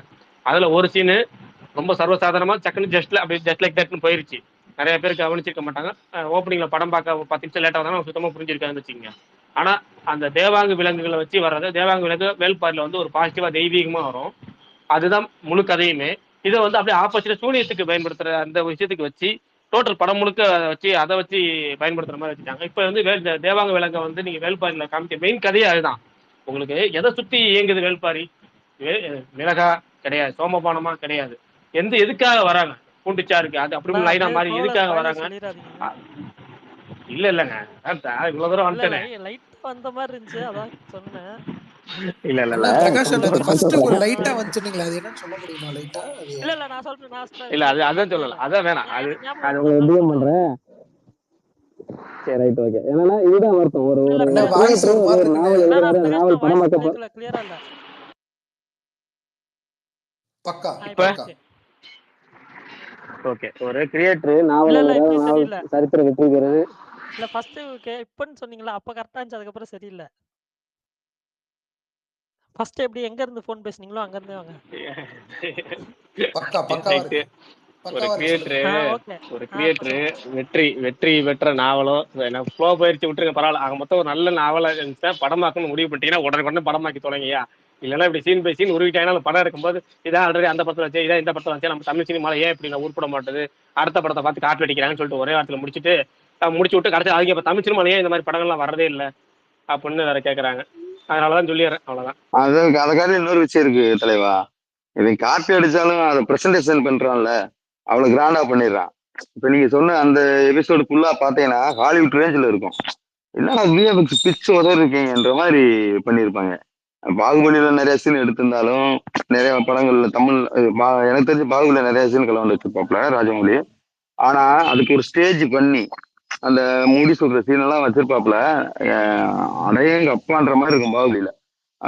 எல்லா விதமான வாத்தியங்கள் அதை நீங்க எழுத்தா படிச்சிருப்பீங்க. ஆனா நாங்க படிக்காத ஆளுகளுக்கு அது எவ்வளவு ஒரு பிரமிப்பா இருக்கும் பாருங்க. அந்த பாகுபலி பொன்னியின் செல்வனா வேல்பாரியா அந்த இன்டர்வல் பாகுபலியில? எனக்கு தெரிஞ்சு பொன்னியின் செல்வனோட முடிசூடுன்னு நினைக்கிறேன். இல்ல பொன்னியின் செல்வன் முடிச்சுட்டு இல்லை, அது ஓகே, அதை விட்டுருங்க. இப்ப நமக்கு அந்த சீன் பை சீன் சொல்லியிருப்போம் என்னென்ன பண்ணியிருக்காங்க, எது காப்பி அடிச்சிருக்காங்கன்னு. அதை பொன்னியின் செல்வனே விட்டுருவோம். ஏன்னா அது இப்போ அந்த கதையாவே இப்போ நம்ம மேக்கிங் பண்ண விதங்க நம்ம சொதப்பிருக்கிறாங்கிறப்ப நம்ம அதை விட்டுருவோம். இனிமேல் அதை வந்து பேசி புண்ணியம் இல்ல. இந்த வேல்பாரியை வச்சு காப்பாத்துக்கிறேன். அதாவது நம்ம என்னென்ன செத்து போனோம்னு விட்டுருங்க, இப்ப உயிருக்கு போராடிட்டு இவனையாச்சும் முடிச்சா காப்பாத்திருங்க அப்படிங்கிற. அதான் நானும் சொல்லுறேன். இப்ப பொன்னியின் செல்வனை இவ்வளவு பிளான் பண்ணி பாகுபலியோட 2 வெர்ஷன் வந்ததுக்கு அப்புறம் எடுத்துமே அவங்கனால அவங்க கொடுத்த ஒரு ஸ்டேஜோ ஒரு பிரசன்டேஷனும் நம்ம மணி சார்னாலே பண்ண முடியல. இதே வேல்பாரிய நம்ம தமிழ்ல எடுத்தாலும் சொதப்பு வாங்க அப்படின்றது மட்டும்தான் என்னோட கருத்து. இந்த விஎஃப்எக்ஸோ இந்த மெனக்கடலோ மேக்கிங்ல இந்த பிரம்மாண்டமோ இந்த இவ்வளவு மெனக்கடலோட வராது ரிசல்ட் அப்படின்றது என்னோட கருத்து. இவங்க என்னன்னா அந்த விஎஃப்எக்ஸ்ல காந்தாரா 2ல பண்ண விஎஃப்எக்ஸ்ல எங்கேயுமே சொல்ற போல அவ்வளவு மோஷன் கேப்சரிங் அவ்வளவு பக்காவா இருந்துச்சு.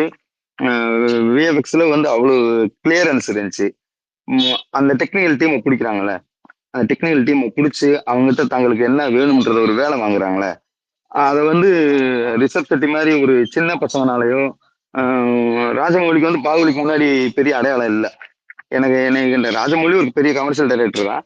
ஆனா பாகுபலிக்கு முன்னாடி அவ்வளவு பெரிய வேல்யூ கிடையாது. ஆனா அவரு தன்னை நான் ராஜமௌலிடா அப்படின்னு ப்ரூவ் பண்றதுக்காக எடுத்தப்படாது. அப்ப அவரு அதுக்குரிய மெனக்கடலை, டெக்னிக்கல் டீம், ஆர்ட் டிபார்ட்மெண்ட் என்னென்ன அதில் பெஸ்ட் கொடுக்க முடியுமோ அவங்க பூரா ஃபில்டர் பண்ணி எடுத்து பண்ணாங்களே, அந்த மெனக்கடல் தமிழ்ல இருக்காது.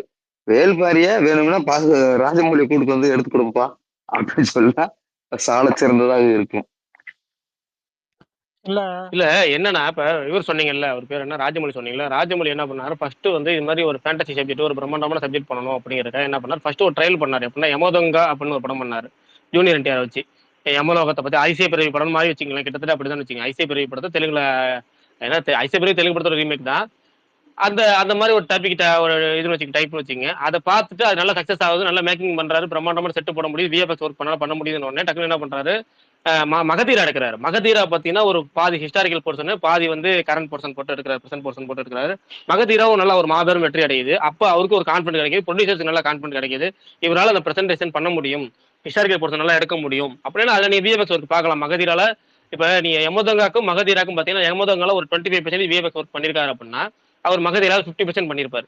ஆனா அந்த ரெண்டுக்குமே அவரோட இன்ஸ்பிரேஷன் வச்சுக்கிட்டு சங்கர் தான் வச்சிருப்பாரு. அவர் சங்கர்னால தான் எங்களால் பண்ண முடிஞ்சு, சங்கர் மாதிரி ஒரு விஎஃப்எக்ஸ் கொடுத்தனால எங்களால் இந்தியன் சினிமாவில் எல்லாம் யூஸ் பண்ண முடிஞ்சு, சங்கர் நல்லா ஐடியா கொடுத்திருந்தாரு அப்படின்னு சொல்லி தான் அது அந்த அவரோட இன்ஸ்பிரேஷனை வச்சு அவர் வந்து பார்த்தீங்கன்னா யமதங்கா 25% பயன்படுத்தினாரு, மகதீரால 50% பயன்படுத்தினாரு. அப்படியே 100% பாகுபலி வருது. அப்படியே அப்படின்னா இவரு அதாவது யார்கிட்ட இன்ஸ்பிரேஷன் வச்சுட்டு அவரை விட நம்ம பிரமிப்பா போவோம்னு சொல்லிட்டு போறாரு.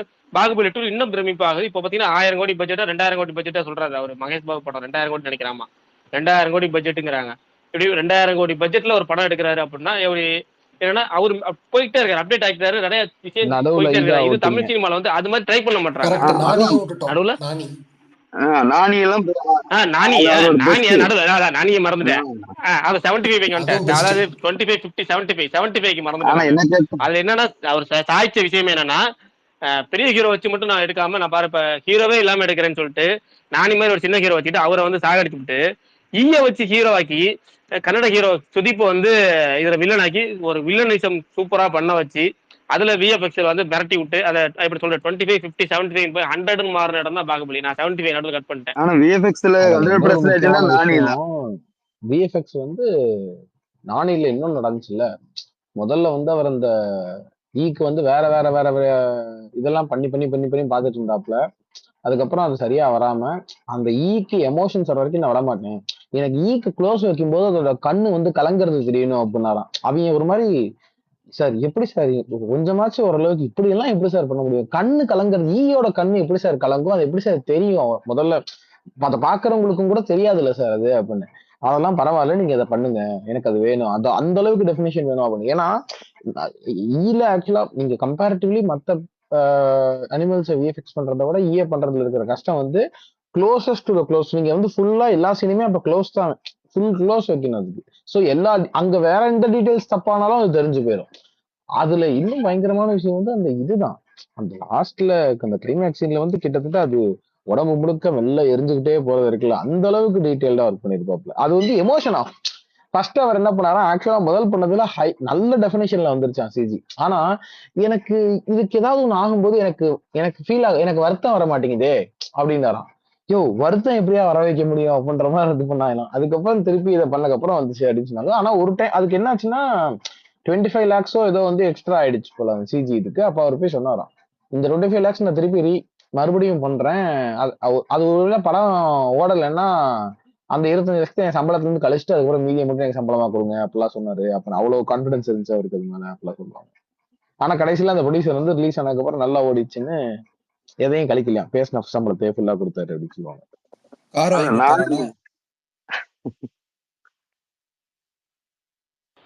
அதான் நானியை பொறுத்த வரைக்கும் நீங்க சொன்ன எல்லாமே ஓகே. அந்த ஈயோட எமோஷனை கொண்டு வரணும்னு சொன்னாங்களே, விஎஃப்எக்ஸ் 90% பக்காவா ஒர்க் அவுட் 75% ஒர்க் அவுட் ஆச்சுனாலும் அந்த 25% மியூசிக்கை வச்சு அந்த கதறலை கன்வே பண்ணியிருப்பாங்க. அதோட குரலுக்கு வந்து வடிவம் கொடுத்துருப்பாங்க. அதான் விஷயம். அந்த மெனக்கடல் தான் தமிழ்ல இருக்காது. வேல்பாரிய அப்படியே விட்டுறது ரொம்ப நல்லது. மெனக்கடல் மட்டும் இல்ல ப்ரோ, இதுல இன்னொன்னு இருக்கு, கன்விக்ஷன் ஒண்ணு சொல்லுவோம்ல. இப்போ எனக்கு அது இந்த படத்தை விட்டுருங்களேன் நீங்க, எனக்கு நான் ரொம்ப ரொம்ப இது ரொம்ப லேட்டா பார்க்க ஆரம்பிச்சவன் தான் வச்சுக்கோங்க. இப்போ பிரகாஷ் ப்ரோவோ இல்ல இன்னொரு ஃப்ரெண்ட் இருக்காப்புல, நம்ம இவர் இருக்காப்புல தமிழரசன் இருக்காப்புல, அவரோ இந்த மாதிரி ஆட்கள் யாராவது சொல்றத பாருங்க, இதை பாருங்க அப்படின்னு, அப்படி பார்த்தா மட்டும் தான் நான் பார்ப்பேன் தெலுங்கு படங்கள். ஆனா இது வரைக்கும் நான் சொல்றது சாதாரண படம், அதாவது இந்த ரொம்ப இது இல்லாம மசாலா படம் இருக்குல்ல, அதுலயுமே அவங்களுக்கு ஃபுல் ஆஃப் பண்றதுக்கு கன்விக்ஷன் இருக்குல்ல, அந்த இண்டஸ்ட்ரிக்கே சொல்றேன் நான், அவங்களுக்கு அந்த கன்விக்ஷன் பயங்கரமா இருக்கு. இந்த கதையை தான் சொல்ல போறேன், இதை நான் உன்னை நம்ப வைப்பேன் அப்படிங்கறது ஒண்ணு இருக்குல்ல, அது வந்து அவங்ககிட்ட அட்டகாசமா இருக்கு. ஒரு படம் தான் நான் பார்த்தேங்க, கிட்டத்தட்ட ஒரு என்டிஆர் படம், பேர் மறந்துட்டேன். ஒரு கிட்டத்தட்ட அவங்க அந்த முதல் 5 நிமிஷத்துல சொன்ன கதைன்றது நம்ம தேவரமன் படத்தோட கதை. ஒரு ஃபுல் படம் முடியும்னு வச்சுக்கோங்க. அந்த கதையில ரவுடி ஒருத்தன் போய் இது பண்றான், வெட்டுறான், கடைசியில சாவு விழுந்த உடனே இனிமே இந்த இதுவே வேணாம்னு அறுவாலை தூக்கி கீழே போடுறான், நம்ம எல்லாரும் புள்ளக்குடியில படிக்க வைக்கிறான்னு சொல்றான்றது கிளைமேக்ஸ் கிட்ட. அதை வந்து முதல் 5 நிமிஷத்துல காட்டான். நான் யோசிச்சுட்டு இருக்கேன், இவன் மீதி படத்தை எதை வச்சு எடுப்பான் அப்படின்னு பார்த்தா, அந்த படத்தை எடுத்து அதோட கிளைமேக்ஸ் வந்து எனக்கு கிட்டத்தட்ட டேய் இதை எப்படா ஒருத்தன் கிளைமேக்ஸா யோசிக்க முடியும் அப்படிங்கறது ஒண்ணு இருக்குல்ல, அது எனக்கு அட்டகாசம் பண்ணிட்டானுங்க. திருவிக்ரம் படம் என்னடா கரெக்ட், அவர் படம் தான். எனக்கு வந்து இது வந்து பயங்கர ஒரு மாதிரி இதுவாயிடுச்சு, என்னடா அது அப்படின்ற மாதிரி. சோ நான் என்ன சொல்றேன், இப்ப நீங்க எவ்வளவு பெரிய கதையா வேணா இருக்கலாம், ஓவர் த டாப் ஒன்று எடுக்கிறாங்க, அது நார்மல் கூட கிடையாது. இந்த பிசிக்ஸ் அப்படின்னு சொல்லிட்டு அந்த இன்னொரு படம் வருமே, அதுவும் என்டிஆர் பண்ணாங்க, பிசிக்ஸ் வச்சு ஒரு மாதிரி பண்ணிட்டு இருப்பாரு, இங்க தட்டி விட்டா அது அங்க வரும், அது அவங்க அந்த எமோஷனையும் இந்த ஓவர் த டாப்பையும் பிளெண்ட் பண்றாங்க தெரியுமா. அதுல அவங்களுக்கு ஒரு மொரட்டு கன்விக்ஷன் இருக்கு. இந்த நீங்க இந்த படத்தை எடுத்துக்கிட்டாலும் கூட, அல்லா வைக்கும் தப்புறம்ல எடுத்துக்கிட்டா கூட, முதல் 10 நிமிஷத்துல உங்களை செட் பண்ணி இதுதான் இந்த உலகம் அப்படின்னு நம்ப வச்சிடறானுங்க. அதனால அதுக்கப்புறம் நீங்க ஒரு மணி நேரம் 1.5 மணி நேரம் வேற எங்கேயாவது சுத்திட்டு திருப்பி நீங்க எந்த பாயிண்ட்ல கதைக்குள்ள வந்தாலும் நம்ம ஏற்கனவே கதைக்குள்ளதான் இருக்கோம். அந்த கன்விக்ஷன் இருக்குல்ல அவங்களுக்கு, அது வந்து அநியாயமா இருக்கு. மியூசிக்லயும் சரி, அவங்க வந்து ஒரு மொத்த டீமே நம்பி உழைச்சா அப்படி உழைப்பாங்க, இந்த கண்டென்ட்டை நான் புரிய வச்சிருவேன், இந்த கண்டென்ட்டை நான் கடத்திடுவேன் அப்படிங்கிறது இருக்குல்ல, அந்த கன்விக்ஷன் இன் ஜென்ரலாவே தெலுங்கு சினிமால அவங்களுக்கு ரொம்ப இருக்கு, அவங்களோட கிரியேட்டர்ஸ்ட அடிப்படையிலேயே இருக்கு. இப்ப தமிழ் படமே ஒரு ஜானர்னு சொல்லுவோம்ல, தமிழ்ல வந்து நம்ம வந்து ஒரு கிளாஸான ஃப்ரேமோ இல்ல ஒரு எமோஷனோ இல்ல இந்த கமர்ஷியல் எலிமெண்ட்ஸோ பாட்டோ இதெல்லாம் நல்லா இந்த ஓவரால் ரவுண்டடா இருக்குல்ல ஒண்ணு, அது நமக்கு இயல்பாவே வந்துடும் தமிழ் கிரியேட்டர்ஸ்க்கு. ஆனா அந்த மாதிரி அவங்களுக்கு கன்விக்ஷன் டு புல் ஆஃப் இந்த ஓவர் த டாப்ன்றது இருக்குல்ல, அது அவங்களுக்கு ரொம்ப இயல்பாவே வந்துடுது. அந்த மாதிரி ஆக்சுவலா அது இயல்புன்னு நான் சொல்ல முடியாது. அவங்க ஒரு நானி அந்த பீரியடு மகதீரா பீரியடுக்கு அப்புறம் அவங்க நிறைய கத்துக்கிற ஆரம்பிச்சிட்டாங்க. ஃப்ரேம் முதற்கொண்டு கலர் கிரேடியன் முதற்கொண்டு அவங்களோட படங்கள்ல பாத்தீங்கன்னா, இன்னொரு படம் ஒரு படம் வந்துச்சு, ஒரு கோர்ட்டுன்னு ஒரு படம் வந்துச்சுன்னு நினைக்கிறேன், ஒரு சின்ன படம் அது. அந்த படத்தை பாருங்க, ஃப்ரேம் ரொம்ப கிளீனா இருக்கும். நான் ஒரு டிசைன் ஒரு டிசைன் பண்ணா இந்த எலமெண்ட்ஸ் ஆட் பண்ணுவோம் தெரியுங்களா, ஒரு ஃபுல்ஃபில் பண்றதுக்கு. அப்படி ஃப்ரேம்னு பார்த்தோம்னா ஆர்ட் டிபார்ட்மெண்ட் அப்படியே துண்ட அழகா பிளண்ட் ஆகி சூப்பரா தெரிவாங்க. ஒரு நடுத்தர வீடு, அவங்க வீட்டுல இருக்குன்னு காட்டுறதுக்கு அவன் அங்கேயே மெனக்கட்டுறான், ஆரம்பத்துல பிளான் போட்டுறான், அதான் அப்படியே ஆர்ட் டிபார்ட்மெண்ட் வச்சு கரெக்டா கொண்டு வந்துடுறான், அது தக்க ஆளை பிடிக்கிறான். அதுக்கப்புறம் முக்கால்வாசி பிஜிஎம் அந்த ரைட்டிங்கு ஆக்சுவலா அங்க ரைட்டிங் ஃபுல்லா இருந்தனாலதான் அங்க வந்து சட்டில இருந்தனால அகப்பில் வருன்ற மாதிரி சிம்பிள் லைன் எடுத்துக்கிட்டாலும் அங்க ஃபுல்லா எழுத்துல கொண்டு வந்துட்டு ஃப்ரேம் வச்சுட்டு என்னென்ன எழுதுனானோ அதை பூரா கொண்டு வந்து காமிச்சிடறான். அந்த சின்ன படத்துல அவ்வளவு இருக்கும். அதே மாதிரி அனுமான் ஒரு படம், ஒரு சின்ன ஹீரோ, அவனை வச்சு எடுத்துக்க அதுல அவ்வளவு குவாலிட்டி இருக்கு. அவங்க அந்த உழைப்பு அப்படியே தெரியும் நம்மளுக்கு. ஏத்துக்கிற வைக்கிறான் பாத்தீங்களா, அதைத்தான் சொல்றேன். அந்த மெனக்கடல் வந்து அந்த கான்பிடன்ஸ் வந்து அந்த ஏத்துக்க வைக்கிறதுன்றது இருக்குல்ல, அதான் கன்விக்ஷன். என்னன்னா டெக்னிக்கல் நீங்க கத்துக்க முடியும் ப்ரோ, டெக்னிக்கல்ன்றது ஒரு ஸ்கில் சரிங்களா, அது டெவலப் பண்ணிக்க முடியும். இப்ப ஃபார் எக்ஸாம்பிள் நம்ம இந்த இது மாதிரி நம்ம இங்கிலீஷ் மாதிரின்னு வச்சுக்கோங்க, ஒரு ஸ்கில். அது ஸ்போக்கன் இங்கிலீஷ்ன்றதோ கம்யூனிகேஷன்றதோ ஒரு ஸ்கில் இல்ல. இப்போ நீங்க சொல்லிட்டு இருந்தீங்கல்ல, நம்ம எப்படி டக்குன்னு பேசுறீங்க அப்படின்னா, அது ஏன்னா நீங்க பேச பேச பேச ஒரு 10 ஸ்பேஸ்ல நீங்க வந்து டெய்லி பேசிட்டே இருந்தீங்கன்னு வச்சுக்கோங்க, 11ஆவது நாள் ஒரு இன்வாலண்டரி ரியாக்ஷனாவே உங்களுக்கு வர ஆரம்பிச்சிடும். அந்த மாதிரி இந்த ஃப்ரேம் வைக்கிறதோ ஒரு டெக்னிக்கல் எக்ஸ்பர்டைஸோ இல்ல அது தெரிஞ்சுக்கிறதோ இருக்குல்ல, அது உங்களுக்கு கொஞ்சம் கொஞ்சமா நீங்க ஃபீல்டுல ஷூட்ல இருக்க அது உங்களுக்கு ஒரு மாதிரி தானாவே வந்துடும். ஆனா இது இருக்குல்ல, இந்த கன்விக்ஷன்ன்றது இருக்குல்ல, அது அப்படி அது வந்து அப்படி அது தன்னால வர விஷயம் கிடையாது. அதாவது நான் சொல்றது என்ன, கத்துக்கிட்டு வர விஷயம் கிடையாது, அது தன்னால வர விஷயம். இப்ப எப்படி நம்ம ஊர்க்காரங்களுக்கு இயல்பாவே தமிழ்ல வந்து ஒரு படம் எடுக்கிறோம் அப்படின்னா நம்ம இயல்பாவே ஒரு அது ஒரு காமெடி சும்மாவே வந்துரும், ஒரு லவ் சீன்ஸ் வந்து இயல்பாவே வந்துரும். அந்த மாதிரி இப்ப வாழை மாதிரி ஒரு படம் நம்ம எடுத்தா கூட மலையாள படம் மாதிரி அதுல ஒரு ஃப்ரேம்ஸ் இருக்கும், நம்ம தமிழ் படம் மாதிரி காமெடி இருக்கும், அதுல அந்த மாதிரி எல்லாமே சேர்ந்து வந்துருதுல ஒரு மாதிரி ரவுண்டடா. சோ அந்த மாதிரி அவங்களுக்கு வந்து இந்த கன்விக்ஷன்ன்றது அவங்களோட சினிமாவை பார்த்து பார்த்து வளர்ந்தா அவங்களுக்கு அப்படியே இயல்பாவே வந்துருது. அந்த எவ்வளவு பெரிய கதையா இருந்தாலும் நம்ம கன்வின்ஸ் பண்ணிடலாம், நம்ம இதை வந்து ஆடியன்ஸ்க்கு இதை கடத்திடலாம் கரெக்டா, அவங்கள வந்து நம்ப வச்சிடலாம், இந்த உலகத்துக்குள்ள அவங்களை இழுத்துற முடியும், அந்நியப்பட்டு போயிட மாட்டாங்க அப்படிங்கிறது இருக்குல்ல. அது அவங்களுக்கு ஒரு மாதிரி இந்த இந்த வீட்டுல அம்மா எல்லாம் வந்து சமையல் பண்ணும்போது என்ன அளவுன்னு கேட்டா அவங்களுக்கு சொல்லவே தெரியாது. அது அளவெல்லாம் தெரியாதா, அப்படியே இந்த இடத்துக்கு போட்டேன் அவ்வளவுதான், இவ்வளவு உப்பு இவ்வளவு இது அப்படின்னு. இப்ப எங்க அம்மாக்கு என்ன சொல்ல சொன்னா அவங்களுக்கு தெரியாது, சொல்ல தெரியாது அவங்களுக்கு. அது அப்படியே போட தெரியும், எனக்கு கையில இருந்துச்சுன்னா அவ்வளவுதான், எனக்கு சொல்லலாம் தெரியாது அப்படின்ற மாதிரி சொல்லுவாங்கல்ல. அந்த மாதிரி அவங்களுக்கு அது ஒரு மாதிரி அப்படியே இயல்பா அந்த கன்விக்ஷனோட அதை புல் ஆஃப் பண்றதுன்றது ரொம்ப இயல்பா வர ஆரம்பிச்சிருச்சு. அதான் ப்ரோ, நானு அந்த இடத்துல தான் நான் எங்க மாறுபடுறேன்டா, தெலுங்கு சினிமா வந்து ஒரு ட்ரோல் மெட்டீரியல் சினிமாவா இருந்தது. நான் சொல்றது மகதீராவுக்கு முன்னாடி ஏகப்பட்ட வீடியோ நம்ம பார்த்திருப்போம். நான் சொல்றது வந்து அந்த மகதீரா சம்திங் அந்த அந்த ஸ்டேஜ்ல இருந்து அவங்க அந்த அதுக்கு அப்புறம் அவங்க டெக்னிக்கலாவும் நீங்க சொல்ற கன்விக்ஷன் வந்து எங்க கான்பிடண்டா மாறுதுன்னா, அந்த கன்விக்ஷன் கான்பிடண்டா மாறுதுன்னா அவங்க டெக்னிக்கலா ஸ்ட்ராங் ஆனா மட்டும்தான் அது மாறும்.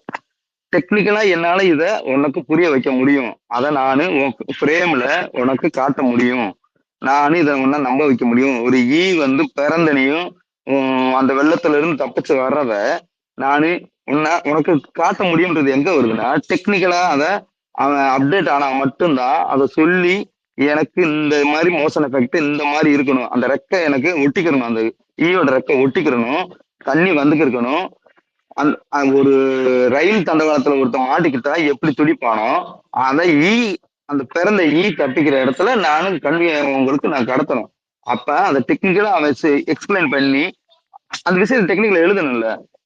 அந்த பிறப்பிடம்னு ஒண்ணு இருக்கு, அங்க அந்த காட்டுறது ரைட்டிங்லாவும் ஏதோ ஒரு விஷயத்துல அவன் டெக்னிக்கல் அப்டேட் ஆயிட்டான், ரொம்ப அப்டேட் ஆயிட்டான், கிரியேட்டிவிட்டியா அதை அப்டேட் ஆகிட்டு அதை கான்பிடண்டா நம்மளுக்கு கன்வே பண்ண முடியும்ன்ற ஒரு ஸ்டேஜுக்கு வந்துட்டாங்க. ஆனா நம்ம மக்கள் வந்து ஒரு நாங்கெல்லாம் வளர்ந்துட்டோம்டா அப்படின்ற ஒரு மெத்தனத்துல ரொம்ப பின்னாடி போயிட்டோம். ஆக்சுவலா தெலுங்க பார்த்துட்டு கன்னடத்துல ஒரு குவாலிட்டி ஆயிடுச்சு. ஆஃப்டர் கேஜிஎஃப் அங்க வந்த படங்கள்லாம் பாருங்க, நான் சொன்ன அனுமன் அங்கதான் வந்துச்சுன்னு நினைக்கிறேன், அதுக்கப்புறம் காந்தார் அங்கதான் வந்துச்சு, சார்லி அங்கதான் வந்துச்சு, சைடு ஏ சைடு பி அந்த அந்த சாப்டர் அங்கதான் வந்துச்சு. இந்த அந்த ஒரு படம் அது ஒருத்தர் இந்த சொட்ட தலையா இருப்பாப்ல இல்ல சார்லில டாக்டரா இருக்காரு, அவரு ஒரு படம் அந்த படம். இதெல்லாம் பாருங்க, அந்த கேஜிஎஃப்க்கு அப்புறம் ஒரு புரட்சி நடந்திருக்காங்க. டெக்னிக்கலா அவங்க ஒரு டீம் அணுகிற விதம் மாறி இருக்கு. அவனே ஸ்டீம் பண்ணாராயனு ஒரு படம் இருக்கும், அதுவும் அவங்களோட டெக்னிக்கலோட டோட்டலா மாறிடுச்சு. நாங்க வந்து இன்னும் அந்த குட்டுப்பட்ட குட்டம் குனிந்த கதை போதும்ன்ற மாதிரி தமிழ் சினிமா அப்ப வந்து ஒரு ஆண்ட பரம்பரையா இருந்துச்சு. அவங்கள உடைச்சு மீறி மேல போயிட்டு டெக்னிக்கலா எல்லா விஷயத்திலுமே அவங்க ஸ்ட்ராங் ஆயிட்டாங்க. இனி வந்து அங்கதான் பயங்கரமான படங்கள்லாம் வரும். தமிழ்ல வந்து ஈகோவை மண்டக்குள்ள இருக்க ஒவ்வொரு முடியலையும் நட்டு வச்சிருக்காங்க. அவங்க வந்து என்னைக்குமே ஒரு தரமான படத்தை இனி வரும் காலத்துல அரசியல் சார்ந்த படங்கள்ல மட்டும்தான் நம்மளால பெரிய கோல வச்ச முடியும்ல. அரசியல் அந்த எவனும் பேச முடியாத, பேசவே முடியாதன்ற ஒரு வார்த்தை இருக்குல்ல, அந்த பேசவே முடியாத ஒரு வார்த்தைய தமிழ் சினிமாவில் அரசியல் ரீதிய படங்கள், சித்தாந்த படங்கள், அதுல மட்டும்தான் நம்ம கை உயர்ந்திருக்கும். கமர்ஷியலா ஒரு கிரியேட்டிவிட்டியா எடுக்கக்கூடிய படங்கள்ல வந்து நம்ம அவங்கள தொடர்றதுக்கு ரொம்ப டிஸ்டன்ஸ் இருக்கு. இந்தியில வந்து எனக்கு வந்து அட்லீஸ்ட் சொல்லாதீங்க ப்ரோ, வன்மத்தை கட்சிடுவேன்.